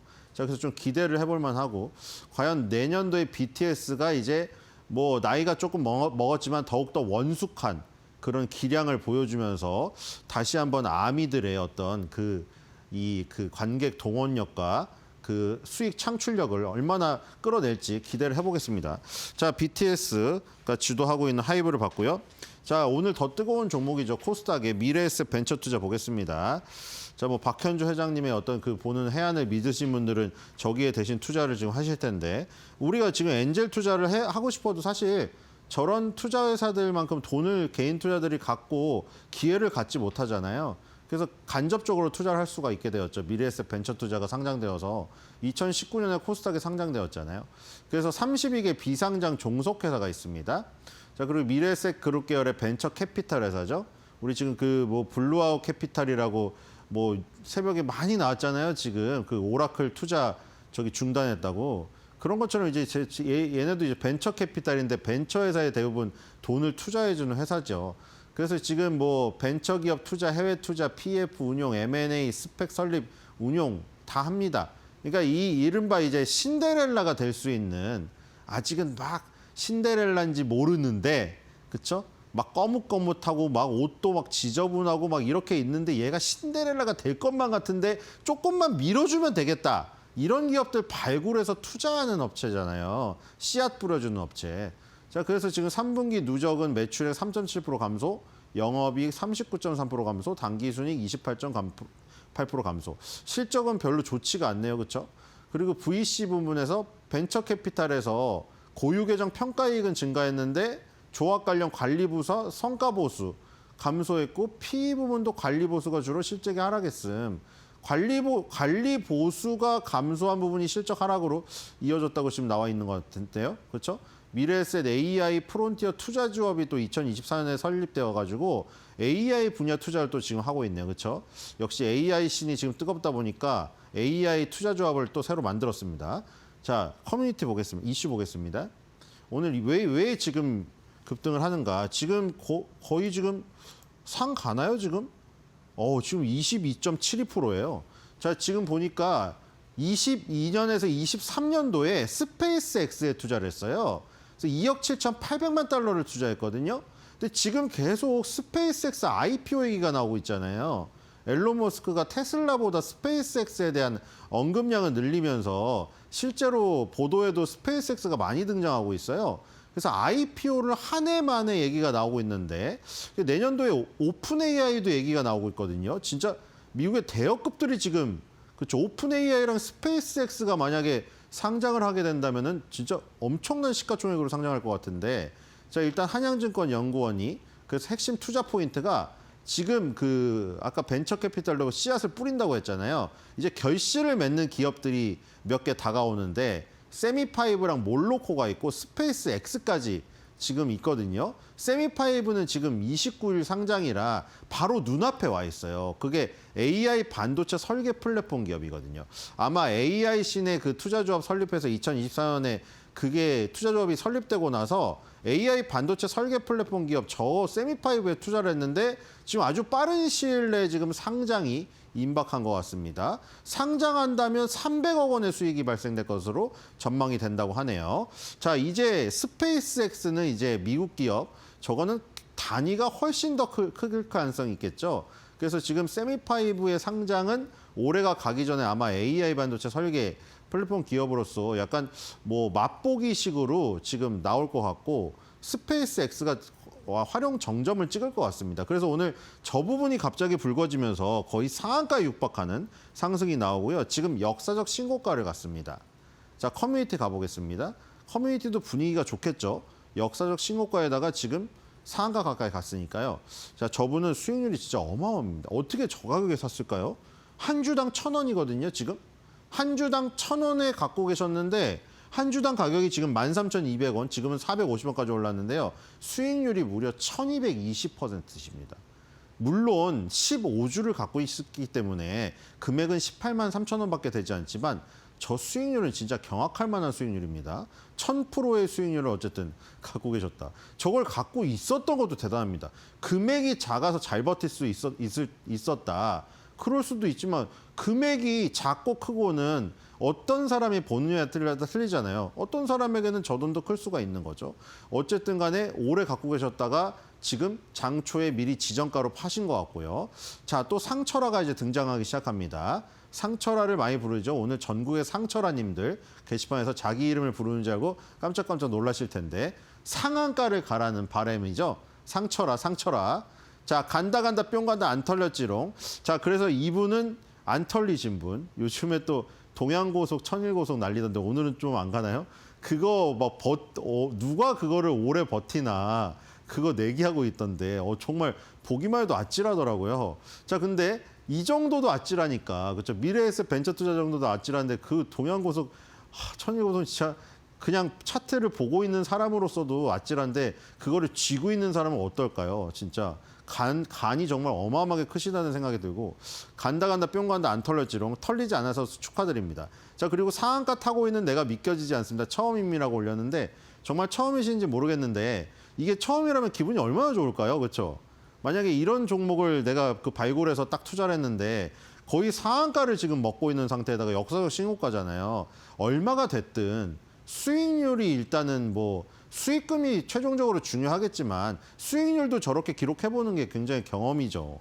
1220%. 이분은 수익률을 안 올렸지만 어쨌든 상한가를 처음으로 맛보고 있다고 합니다. 거의 상한가를. 이분도 축하드리고요. 어쨌든 커뮤니티도 분위기가 상당히 좋습니다. 스페이스X 상장까지 가서 이 지금 미래에셋 벤처 투자가 더 크게 올랐으면 좋겠어요. 미래에셋 벤처 투자 말고도 VC 여러 가지 있잖아요. 여러분들이 거기 홈페이지 들어가 보시면 이 기업들이 투자한 기업들이 쫙 나옵니다. 그래서 그 기업들에 미리 어떻게 보면은 투자해서 들어갈 개인 투자자들은 조건이 없고 안 되거든요. 그래서 이렇게 간접적으로 투자할 방법들이 있다. 이렇게 보시면 될 것 같고요. 오늘의 그 촌철살인의 마켓마블 코멘트도 오늘 아주 잘 올라가 있는 게 있어가지고 제가 굳이 만들지 않아도 됐었습니다. 자, 이거 과거에 그 드라마 제목이 생각이 안 나는데요. 시청률은 폭망이었는데 제가 기억하기로 그렇죠? 시청률은 한 자릿수인가 나왔어요. 기억에. 근데 차인표 씨 연기가 너무 각인이 돼가지고 온갖 미모를 형성되는 아마 그 드라마일 겁니다. 거기서 이제 분노의 양치질도 있었고 이렇게 분노를 표하는 장면이 있었는데 그렇죠? 그거를 지금 올려놓으신 것 같아요. 그리고 저기에 마치 무슨 형언할 수 없는 단어들을 올려놨는데 그런 거겠죠. 미래에셋 벤처 투자가 지금 상한가 가까이 가고 역사적 신호가 가니까 약간 희열과 그쵸? 기쁨 이런 것들을 표현한 게 아닌가 그런 생각이 듭니다. 자, 그래서 저것에 빙의해서 자, 오늘도 시장이 별로 좋지는 않거든요. 이럴 때일수록 힘을 내야 됩니다. 힘을 내려면 같이 필요한 게 뭡니까? 저런 구호가 필요하겠죠. 자, 여러분들도 다 같이 외쳐보세요. 저게 정답은 없습니다. 리듬을 안 올려놨기 때문에 그런 것들은 자신이 알아서 해서 저도 그냥 오늘 필 받는 대로 한번 해보도록 하겠습니다. 깡! 깡! 우와! 우와! 그래!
경제의 흐름을 켜는 스위치 온 앤 오프. 오늘은 생활 속 필수 지출이 된 보험 시대에 대해 이야기해봅니다. 지금 보험 스위치는 온. 보험은 더 이상 사고가 발생했을 때만 떠올리는 금융상품이 아닙니다. 이제는 매달 고정적으로 관리해야 하는 생활비 항목으로 우리의 소비 구조 안에 들어와 있는데요. 이 변화는 우리의 생활 경제 전반에 어떤 전환을 만들고 있을까요? 3가지 키워드로 정리해봅니다. 첫 번째, 생활 밀착형 보험. 보험을 바라보는 기준이 달라졌습니다. 과거에는 한 번의 큰 사고가 중심이었다면 지금은 일상에서 반복되는 생활 장면이 기준이 됩니다. 병원 방문, 자동차 이용, 여행, 반려동물까지. 보험은 이제 혹시 모를 위험이 아니라 자주 마주치는 지출을 중심으로 설계되고 있습니다. 보험은 사건 이후를 대비하는 장치에서 생활의 불확실성을 관리하는 필수 지출로 자리 잡고 있습니다. 두 번째, 디지털 전환. 보험을 둘러싼 환경도 바뀌었습니다. 과거에는 가입과 청구가 번거로운 금융 절차였다면 지금은 모바일 기반으로 일상 안에 자연스럽게 들어와 있습니다. 간편 가입과 청구 시스템은 보험을 갖고 있는 상품에서 실제로 작동하는 비용으로 전환시켰습니다. 보험은 더 이상 장기간 묶어두는 약속이 아니라 생활비 흐름 안에서 관리되는 지출이 되고 있습니다. 세 번째, 생활경제 관점. 보험 선택에서 보장의 크기와 범위는 여전히 중요한 기준입니다. 다만 그것만으로 판단하기는 어려워졌습니다. 이제는 보장이나 생활비 구조 안에서 어떤 위치를 차지하는지가 함께 고려됩니다. 보험료는 통신비, 관리비와 나란히 놓고 매달 조정 가능한 고정비로 인식됩니다. 그 결과 보험은 보장 내용을 넘어 생활 구조에 맞춰 설계하는 비용으로 자리 잡고 있습니다. 보험은 이제 단순한 보장이 아니라 생활과 지갑을 함께 움직이는 경제 장치입니다. 오늘 내가 선택한 보험과 구조가 내 일상의 안정성과 재정의 균형을 만들어갑니다. 보험이 필수 지출이 된 시대, 지금 내 생활 속 보험 스위치를 점검해 볼 때입니다.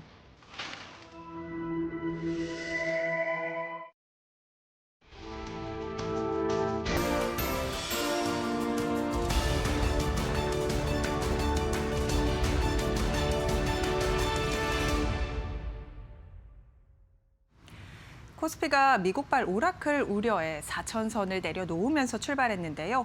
그래도 장 초반 낙폭을 조금 회복한 뒤 현재 시간 기준으로 4천선 바닥을 다진 후 움직이고 있습니다. 이번 주 내내 외국인의 순매도가 이어지고 있는 상황인데 현재 양 지수 상황 바로 열어보시죠.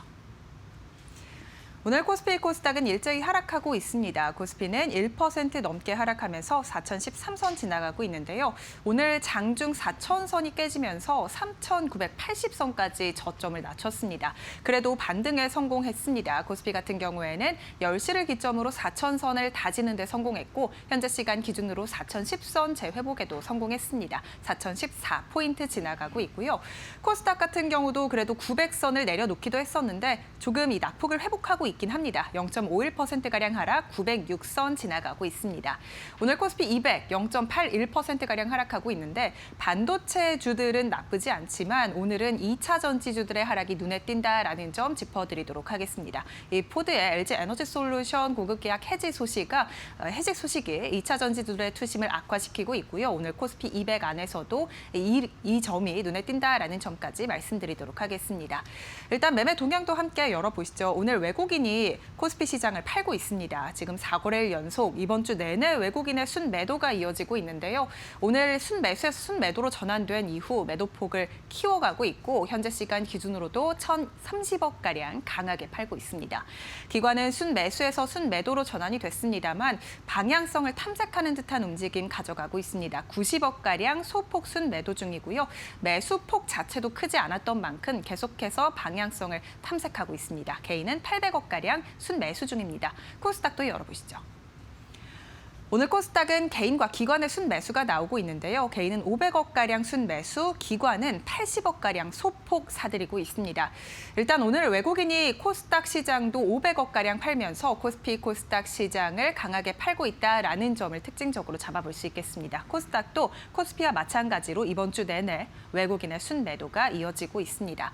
원달러 환율도 함께 열어보시죠. 그래도 원달러 환율이 1,470원대로 내려왔습니다. 어제 1,480원대를 넘어서면서 정부의 외환 스와프가 가동됐다라는 보도가 나왔고요. 오늘 1,470원 선으로 내려오면서 출발, 현재 시간 기준으로도 1,474원 선 지나가고 있습니다. 네, 이렇게 오늘 시장 상황 간단하게 살펴봤는데 오늘 주목해볼 만한 투자 뉴스는 어떤 게 있을지 이어서 바로 살펴보시죠. 우리 시간으로 오늘 아침 메모리 반도체 업계의 실적 풍향계로 불리는 마이크론이 호실적을 발표했습니다. 마이크론은 2026년도 1분기 매출은 136억 4천만 달러, 조정 주당 순이익은 4.78달러를 기록했다고 밝혔는데요. 매출과 EPS 그리고 2분기 가이던스까지 모두 시장의 예상치를 뛰어넘었습니다. 실적 발표 후 진행된 1분기 실적 컨퍼런스콜에서 산제이 마이크론 CEO는 2026년 전체 HBM 공급에 대한 물량과 가격 계약을 모두 완료했다고 전했는데요.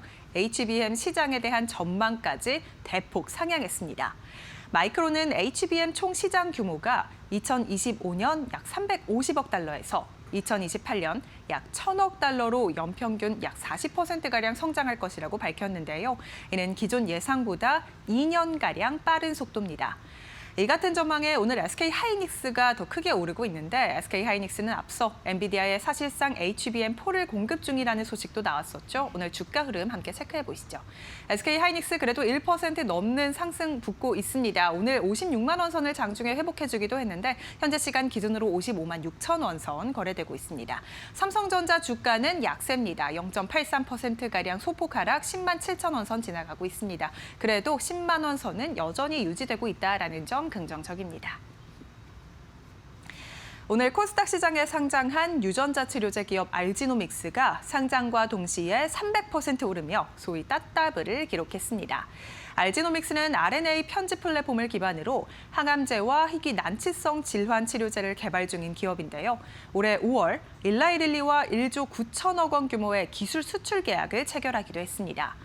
알지노믹스는 앞서 진행된 일반 투자자 대상 청약에서 1,871대 1의 경쟁률을 기록했고요. 증거금으로만 10조 8천억 원을 모으면서 흥행에 성공했습니다. 기관 수요 예측에서도 848대 1의 경쟁률로 공모가를 희망밴드 최상단인 22,500원에 확정했는데요. 특히 수요 예측에 참여한 기관 중 57%의 기관 투자자가 3개월 이상의 장기 의무 보유 확약을 제시했고 32%는 6개월 의무 보유 확약을 맺었습니다. 증권가에서는 앞서 이달 초 상장한 에임드바이오와 유사한 주가 흐름을 가져갈 것이라 예상하고 있는데요. 에임드바이오도 높은 경쟁률로 증거금 15조 원가량을 모았기 때문이죠. 오늘 주가 함께 확인해 보겠습니다. 알지노믹스 여전히 300% 따따블 유지하고 있는 상황입니다. 9만 원 선 지나가고 있고요. 에임드바이오 주가 함께 확인해 보시죠. 2.24%가량 급등 68,500원 선 지나가고 있습니다. 미국 완성차 기업 포드가 전기차 사업에서 철수하면서 LG 에너지 솔루션과 계약한 9조 원 넘는 배터리 공급 계약이 해지됐습니다. LG 에너지 솔루션은 어제 지난해 10월 포드와 맺었던 전기차 배터리 셀 모듈 장기 공급 계약이 포드의 통보로 해지됐다고 공시했습니다. 계약 규모는 9조 6천억으로 최근 LG 에너지 솔루션 매출액의 28.5%에 해당하는데요. 포드의 전략 수정 여파가 배터리 업계 전반으로 확산될 수 있다는 우려도 나오고 있습니다. 이 같은 변화의 배경에는 주요국의 전기차 정책 기조 변화가 있습니다. 미국은 올해 전기차 보조금을 폐지했고 EU도 내연차 금지 조항을 철회했는데요. EU 집행위원회는 현지 시간 16일 2035년 내연 기관차 퇴출 계획을 수정해 2021년 대비 탄소 배출량을 90% 감축하도록 하향 조정하는 개정안을 발표했습니다. 이는 사실상 신규 내연차 전면 금지 조치를 철회한 건데요.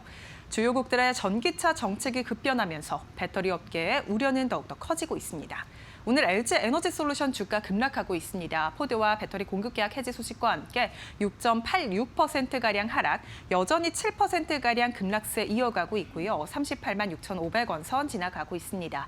마찬가지로 LG화학도 8%가량 급락하고 있습니다. 33만 5천 원 선 지나가고 있고요.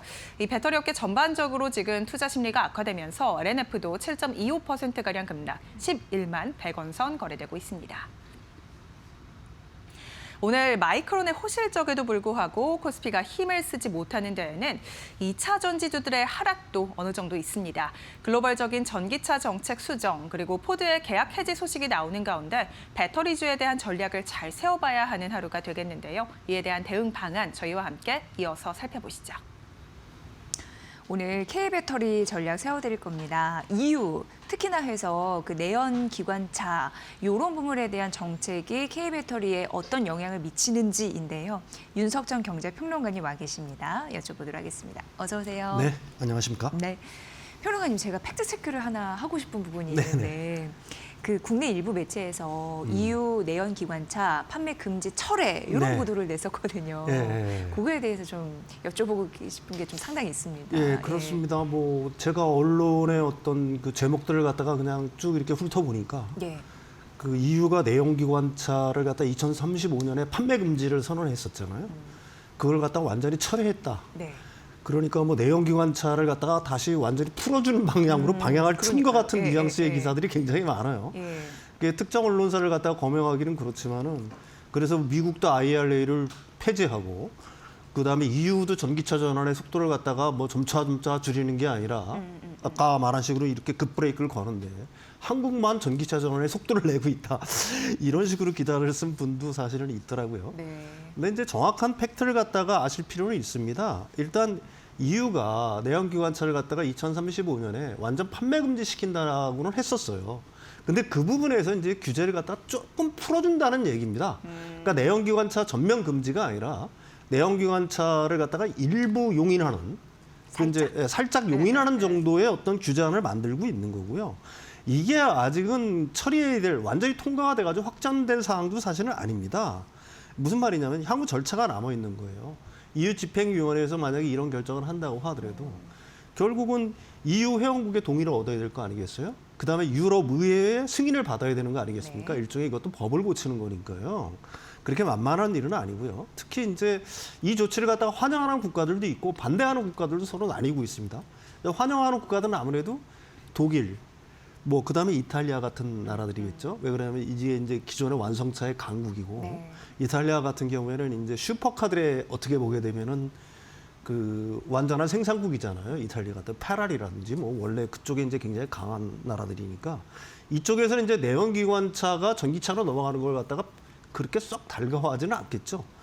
그러니까 독일의 이제 그 배터리 그러니까 그 자동차 3사 같은 경우에도 사실은 이제 그 전기차 전환을 갖다가 가속은 하고 있지만은 그렇다고 해서 완전히 내연차의 어떤 패권을 갖다가 쥐고 있는 국가였으니까 이걸 갖다가 완전히 내려놓기도 약간 좀 버겁겠죠. 그래서 이들 나라들은 찬성을 하는 건데 반면에 이제 프랑스라든지 스페인, 기타 나라들 같은 경우는 여기에 굉장히 반대를 하고 있어요. 원래 예정대로 2035년에 내연기관차를 금지를 해야 된다라는 걸 갖다가 강력히 주장하고 있는 거고요. 그래서 최종 법 개정안이 확정되어 시행되기까지는 아직까지는 그래도 상당히 많은 어떤 진통이 예상된다 이렇게 말씀드릴 수가 있을 것 같아요. 예. 사실 이제 핵심은 그 신차 기준의 그 배기가스 CO2 배출을 네네네. 그 100%였는데 그걸 조금 네. 줄이는 거였었죠. 네, 그러니까 10%까지 21년 네. 기준에서 한 10% 정도까지는 허용을 하겠다는 거거든요. 그럼 이게 무슨 말이냐? 현재 올해 전기차의 침투율이 어느 정도 되냐면 20% 미만이에요. 그러니까 유럽에서 어떤 전기차의 캐즘이 완전히 뭐 어떻게 보게 되면 극복을 했다라고 하지만은 아직도 신차 대비해서 전기차의 어떤 침투율 자체가 20% 미만입니다. 네. 17%에서 18% 사이거든요. 근데 이걸 향후 10년 동안에 90%까지는 올려야 된다는 얘기예요. 다른 말로 얘기하면. 그렇죠. 네. 지금보다도 훨씬 더 가속을 해서 올려야지 2035년에 100%는 아니지만 90%까지 맞출 거 아니겠습니까? 그렇다는 얘기는 이게 지금 당장 이게 EU의 어떤 뭐 정책의 어떤 완화, 철회라고 보기에는 제가 생각하기에는 무리가 있는 것 같고요. 철회는 아니네요, 확실히. 일단은 EU 집행위원회 쪽에서는 독일이라든지 이탈리아 같은 나라들의 어떤 지속적인 로비, 뭐 이런 걸 갖다가 마냥 회피할 수는 없는 거 아니겠습니까? 그러니까 일종의 그쪽의 어떤 의견들을 갖다가 약간 수용하면서 결국은 전기차 전환을 갖다가 계속하겠다는 의지를 보이고 있다라고 저는 해석을 하고 있는 거고요. 네. 사실 EU 차원에서는 전기차 위축을 바라지는 않고 있습니다. 왜 그러냐면은 중국 차와의 경쟁력에서 점점 더 뒤지잖아요. 유럽 완성차 업체가 중국의 전기차 전환이 꽉 되면서 중국에서의 경쟁력이 급속도로 잃었고요. 또 실제로 유럽에 중국 전기차의 약진이 요즘 두드러진 상황 아니겠어요. 근데 여기서 전기차 전환을 갖다가 늦춘다? 네. 완전히 늦춘다 그러면은 결국은 중국 시장은 물론이고요. 유럽 자신들의 영토마저 중국 차한테 넘겨줄 수 있다는 어떤 우려감들이 사실은 팽배해 있는 거거든요. 그래서 사실 EU 같은 경우는 투트랙 전략을 쓰고 있다라고 얘기할 수가 있습니다. 한편으로는 전기차 시장을 갖다가 확대하면서 중국으로부터의 수출을 갖다가 억제하는 정책, 이게 핵심이에요. 그래서 뭐 핵심 원자재법이라든지 아니면 핵심 원자재법을 넘어서 유럽 역내의 어떤 부품이라든지 이런 걸 갖다가 그 원가 비중을 70%까지 올려야 된다는 법들이 계속해서 이런 논의들이 진행이 되고 있는 게 그 단적인 예라고 얘기할 수가 있는 거고요. EU가 이런 식으로 내연기관차에 대한 어떤 규제, 그를 해서 약간 한 발 물러나는 것 같지만 또 한편으로는 또 추진하는 게 뭐예요? 그 유럽의 그 기업용 차량, 그러니까 기업용 차량 시장이 훨씬 크다고 그랬죠. EU 같은 경우에는 가계 비중이 한 40% 되고 일반 기업들이 한 60% 차량을 소화하거든요. 근데 이 전기차 전환을 그 기업들이 전기차 전환을 가속하기 위해서 이 그 전기차 이제 앞으로 차량을 사거나 리스할 때는 무조건 전기차를 갖다가 의무적으로 사야 된다. 이런 법률도 만들고 있는 거거든요. 그래서 2030년까지는 이게 사실은 100% 다 전기차로 사야 돼요. 그 EU 그 기업들 같은 그렇죠. 경우에는 회사들 같은 경우에는 그러니까 이게 어떻게 보게 되면은 서로 이율적인 어떤 그 정책들을 갖다가 혼합하는 것 같지만은 EU 내부의 어떤 그 근본에 흐르는 어떤 배경 자체는 전기차 전환을 갖다가 가속을 해야 된다. 이게 이제 가장 큰 뭐라고 할까요? 그 정책의 어떤 줄이라고 얘기할 수가 있는 거지. 이걸 갖다가 전기차 전환을 미국처럼 뭐 미국의 트럼프 행정부처럼 완전히 중단을 하겠다거나 아니면은 뭐 다시 내연기관차로 돌아가겠다라거나 이런 내용이 전혀 아닙니다. 그걸 갖다가 이해하실 필요가 있을 것 같아요. 네. 예. 그러니까 대세에는 큰 변화는 없어 보여요. 네네네. 그게 중요한 골자인 것 같고 네네네. 그리고 많은 시청자분들이 K배터리 전략 계산할 때 궁금하신 부분이 네네. 중국 쪽 배터리 밸류체인들 가격 네네네. 그런 부분에 대해서 어떤 영향을 받을까 이 부분도 굉장히 궁금해하더라고요. 예. 그렇습니다. 이게 뭐 지금 그 중국 내에서는 지금 탄산 리튬부터 시작을 해가지고요. 그러니까 소재, 그러니까 밸류체인, 배터리 밸류체인 가격들이 다 올라가고 있어요. 네. 그래서 그 마침내 배터리 가격까지 올라가고 있는 겁니다. 일단 중국 그 탄산 리튬 가격이 고공행진 중이에요, 사실은. 여기 이제 그 차트에 보시면 알겠지만은 전고점을 또 뚫었죠. 그래서 이게 24년 6월 이후 가장 높은 최고치고요. 이게 거의 11만 위안에, 톤당 11만 위안에 거의 근접한 상황이라고 얘기할 수가 있는 겁니다. 그러니까 연초 대비해가지고 한 80%, 90% 이상 올랐다라고 보시면 되는 거고요. 그러면 이게 왜 이렇게 올라갈까? 뭐 이런 식으로 좀 의구심을 표할 수 있겠잖아요. 이게 왜 그러냐면은 공급은 좀 제약적이고 수요는 늘기 때문에 그렇습니다. 네. 일단 공급이 제약적인 건 뭐냐면은 중국 정부의 공급 개혁 정책, 제가 반내권 정책이라고 설명을 드렸잖아요. 이게 계속 그 강화되고 있어요. 심지어 최근에 어떤 일이 있었냐면 어제는 장시성 이춘시가 리튬의 수도잖아요. 전 세계 리튬의 수도인데 여기에 27개 광산의 채굴권을 갖다가 중단시키는 이런 조치를 취했습니다. 물론 이의 신청 기간이 있어요. 그러니까 이게 뭐예요? 이 중에 이제 전부 다 이 27개 그 광산 전체가 다 리튬 생산을 하는 건 아니지만 일부 광산 같은 경우에는 리튬을 많이 생산하는 광산들이거든요. 이것들이 전부 다 이제 어떻게 보게 되면 채굴 중단을 갖다가 선고받았다라는 얘기가 되는 거고 이런 식으로 이제 주요 그 탄산 리튬이라든지 이런 것들이 공급은 이제 제약적인데 네. 수요는 이제 늘고 있는 거죠. 수요는 어떻게 늘고 있냐? ESS 부분이 기존의 EV뿐만 아니라 ESS 부분이 붙으면서 수요가 급격히 늘고 있습니다. 그래서 탄산 리튬 가격이 그제 같은 경우에는 거의 상한가를 갔고요. 이게 지금 선물 가격이거든요. 근데 이게 그 탄산 리튬에 그치는 거 아니겠죠? 가령 탄산 리튬을 주 원료로 쓰는 그 6불화 리튬 인산, LiPF6라고 그러죠. 이게 전해액의 한 40에서 50% 원가 비중을 차지하거든요. 그러니까 전해액 가격이 오르겠죠. 그 다음에 양극재 가격이 오르죠. 등등등 소재들이 전부 다 올라가기 시작하니까 마침내 어제 정도부터 시작을 해가지고 중국산 배터리를 만드는 일부 업체들이 15% 가격 인상을 갖다 통보를 했습니다. 그리고 수출 가격도 올리겠다라고 이미 통보를 한 상황입니다. 그럼 이건 이제 한국 그 K배터리 밸류체인은 어떤 영향을 미칠 것이냐? 긍정적인 영향을 미칠 수밖에 없겠죠. 거듭 말씀드리지만 기존의 그 리튬 뭐 재고라든지 그다음에 소재 업체들 같은 경우에는 이트 가격 하락으로 인해 가지고 재고 평가성 엄청나게 받았잖아요. 네. 근데 이제 이것들의 어떤 피가 올라갈 가능성이 굉장히 높다. 이렇게 볼 수 있는 거고요. 특히 K배터리 측면에서 놓고 본다면 소재나 K배터리 측면에서 놓고 본다라고 하게 되면 중국산 제품의 가격이 올라가니까 해외 수출 가격도 올라가겠죠. 그러면 우리와의 어떤 가격 격차가 상당폭 줄어들겠죠. 미국에서는 이제 거기에 관세도 맞아야 되고 그다음에 뭐 기타 우리 배터리 업체들 같은 경우에는 AMPC 혜택도 받고 그 뭐 첨단 제조 생산 세액 공제 혜택도 받고 투자 세액 공제 혜택도 받으니까 가격 역전이 발생할 가능성도 높고요. 특히 유럽 시장 같은 경우에는 이제 중국산과의 가격 격차들이 상당히 많이 좁혀질 수 있는 어떤 기회가 될 수 있다. 이렇게 정리를 할 수가 있을 것 같습니다.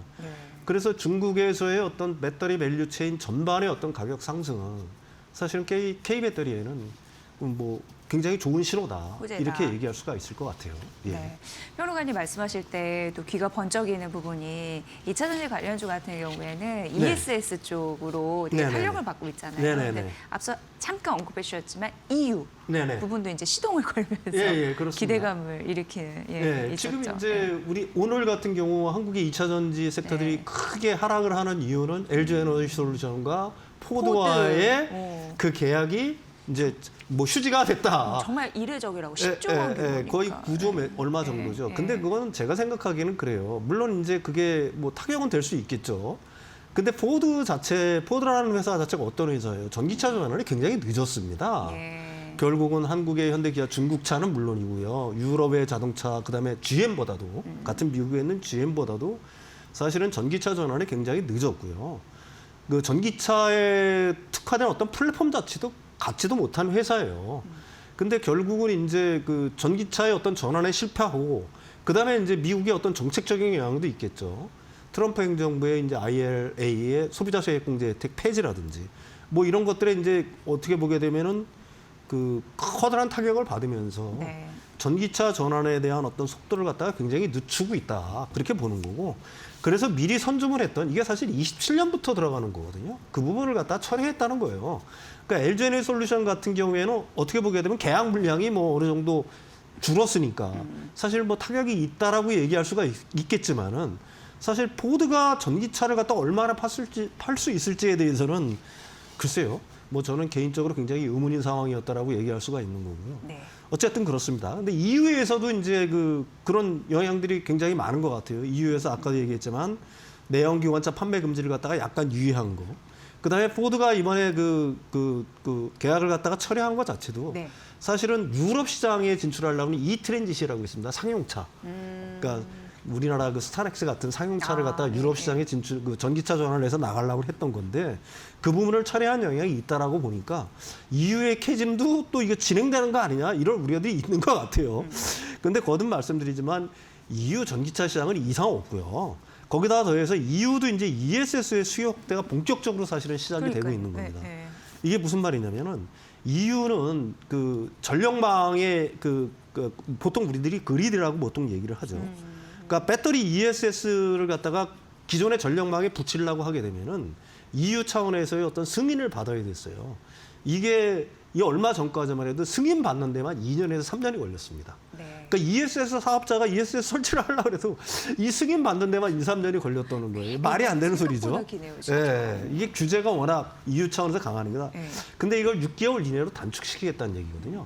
그러니까 100kW 이하 소형 ESS는 승인을 면제하고 100kW 이상 ESS는 기존에 2, 3년 걸리던 승인 기간을 6개월로 대폭 단축을 시켰다는 거거든요. 그렇다는 얘기는 이제 훨씬 ESS 사업자들이 사업하기가 편해졌다는 얘기가 될 거고요. 특히 EU는 재생에너지 비중이 한 50%가 넘습니다. 매년 태양광과 풍력으로 신규로 추가되는 전력량만 80GW예요. 근데 이 부분에 이제 ESS들이 붙어야 되겠죠. 이제 당연히 그렇게 돼야 되는 거고요. 또 하나는 이게 이제 그 EU 차원의 그 전력 그 사업자, ESS 사업자들한테 굉장히 큰 호재가 되는 뉴스가 뭐냐면은 기존의 전력 시장 결제 단위를 1시간에서 이걸 15분 단위로 쪼갰어요. 이게 무슨 말이냐? 기존에는 1시간 단위로 전력 요금이 변했습니다. 근데 이걸 15분 단위로 쪼개서 15분 단위로 이걸 갖다가 전력 요금을 변화시키겠다라고 하는 거거든요. 그럼 뭐예요? ESS 사업자들은 하루에 기존에 12번의 기회가 있었죠. 쌀 때는 ESS를 통해서 충전을 하고 전력 요금이 1시간 후에 비싸진다? 그러면 방전을 해서 이익을 챙길 수 있겠죠. 근데 이게 15분 단위로 쪼개지면서 일 96개로 늘어난 거예요. 그러니까 훨씬 차익거래 그러니까 그 어떤 기회가 훨씬 늘어난다라고 얘기할 수가 있는 거죠. 그러니까 ESS 사업자들 같은 경우에는 쌀 때는 그냥 충전하고 15분 단위로 올랐네? 그러면 그때 방전해서 전력망에 전력을 공급을 하고요. 이런 식으로 탄력성 있게 훨씬 뭐라고 할까요? 전력망, 자신들의 어떤 ESS 사업을 갖다가 영위할 수 있는 구조 자체가 만들어졌다. 이렇게 얘기할 수가 있는 거고요. 사실 뭐 재생에너지 같은 경우에는 날씨에 따라서 발전량이 급격히 변동하지 않습니까? 근데 15분 정산은 이런 가능성에 더욱 정밀하게 대응할 수 있게 해주는 한 토대가 되고 있다라고 얘기할 수가 있는 거고요. 그래서 ESS 사업자들한테는 훨씬 좋은 사업 기회들이 마련이 됐다. 그럼 ESS 사업자들은 이제 어떻게 하겠어요? 네. 이제 ESS를 더 많이 설치할 수 있는 어떤 개연성이 굉장히 높아졌다라고 얘기할 수가 있는 거고요. 이게 이제 그 유럽의 연도별 배터리 ESS 설치 용량 추이거든요. 24년에 여기 보시면은 그 다음 그림인데 24년도에 한 22기가와트아워 정도 됐었어요. 근데 이게 30년에 어느 정도까지 커질 거냐, 이 시장 자체가.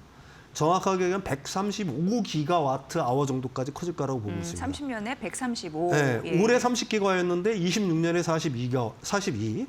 그다음에 27년에 65기가와트. 네네네. 28년에 88기가와트. 저기 그림에 보이시죠? 네네. 30년에 135기가와트. 이게 그러면 평균으로 연평균으로 따지면 얼마씩 성장하는 거냐? 증가하는 거냐?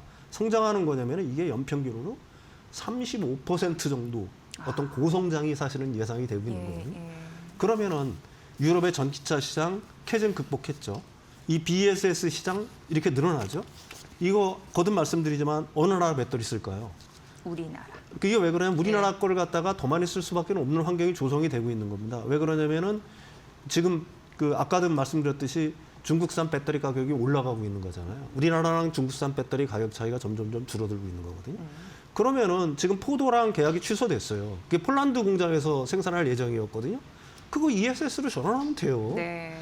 그러면은 추가 수주 가능성도 유럽에서도 얼마 제가 생각하기에는 이제 충분히 가시권 내에 들어와 있다. 그래서 이게 뭐 한국 K 배터리에 지금 이 두 가지 EU의 문제, 규제 완화 문제, 그다음에 포도와의 계획 취소가 이 K 배터리를 갖다가 말살시킬 정도의 어떤 파괴력을 갖고 있는 악재냐? 글쎄요, 제가 생각하기에는 반드시 그렇지만은 않을 거라. 뭐 이렇게 얘기를 드리고 싶습니다. 네. 예. 그래서 뭐 폴란드 공장 가동 지연 우려 이런 것 때문에 목표 주가가 떨어지고 이런 현상이 있었는데 사실상 어떻게 보면 ESS로 전환돼서 더 활발하게 가동될 가능성도 있는 거고. 저는 그렇게 봅니다. 미국의 공장들을 갖다 ESS로 전환했듯이 유럽 시장에서도 그런 대응은 충분히 가능할 거다 이렇게 보고 있어요. 네. K 배터리는 여전히 안전지대에서 멋진 활약을 좀 기대하고 있다. 이렇게 좀 정리해 볼 수 있을 것 같네요. 자, 오늘 윤석정 경제평론가와 2차 전지 산업에 대해서 쭉 설명해 드렸습니다. 오늘도 잘 들었습니다. 고맙습니다.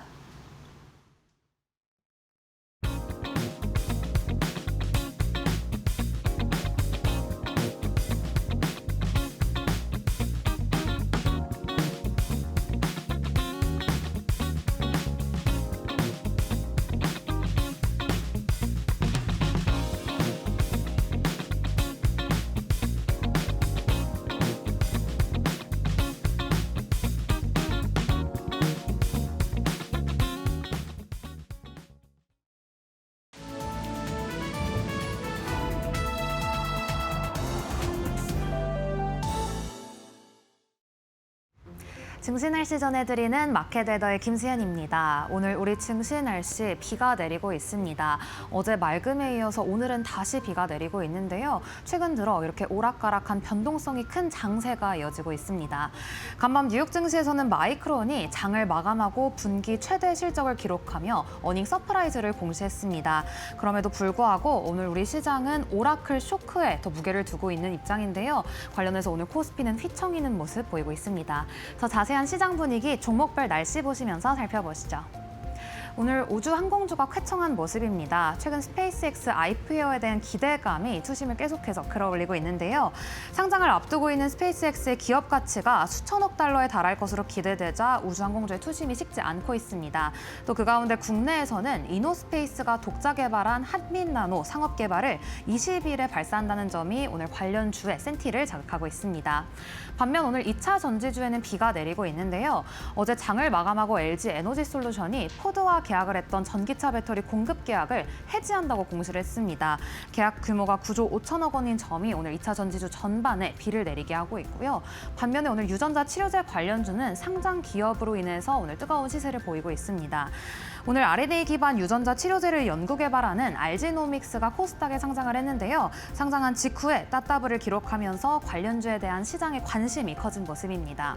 계속 보시면 오늘 탈모 그리고 저출산 테마 관련주까지 이렇게 시장의 주도주가 부재하다 보니 테마성 이슈에 시장은 더 큰 움직임을 보이고 있습니다. 우선 테마 관련주부터 살펴보시면요. 최근 트럼프 대통령이 대마초의 마약 분류 체계를 재분류하는 행정명령에 서명한다는 소식이 들려왔습니다. 관련해서 국내에서도 대마 관련주가 오늘 오름세를 보이고 있고 저출산 관련주와 탈모 관련주 같은 경우에는 이재명 대통령의 발언으로 움직임을 보이고 있는데요. 어제장에서 이재명 대통령이 저출산에 대해서 이 출산 크레딧에 대한 언급을 했습니다. 관련된 점까지 오늘까지도 오르비텍 이런 기업들의 오름세로 이어지고 있습니다. 계속 보시면 탈모가 3거래일 연속 상승세를 보이고 있습니다. 이 대통령이 탈모 치료제에 대해 건강보험 적용 검토를 지시하자 오늘까지도 탈모 관련주에는 강한 햇살이 들고 있습니다. 계속해서 오늘 주목해봐야 할 증권사의 리포트들 하나씩 살펴보시죠. 우선 오늘 삼성전자가 오라클발 쇼크로 주가에는 비가 내리고 있습니다. 그럼에도 오늘 증권가에서는 투자자들을 달래는 그런 리포트가 나왔는데요. 오늘 KB증권에서는 내년도에 삼성전자의 영업이익이 100조 원을 넘어설 것이라고 전망을 했습니다. 그 근거로는 D램과 HBM 가격 인상을 언급했고요. 다음 보실 기업은 두산입니다. 오늘 주가에는 비가 내리고 있는데 오늘 메리츠증권에서 최근 SK실트론 인수 우선 협상 대상자 선정과 관련해서 단기 조정은 불가피하지만 그럼에도 중장기 관점에서는 기업 가치 재고 이벤트라고 언급을 했습니다.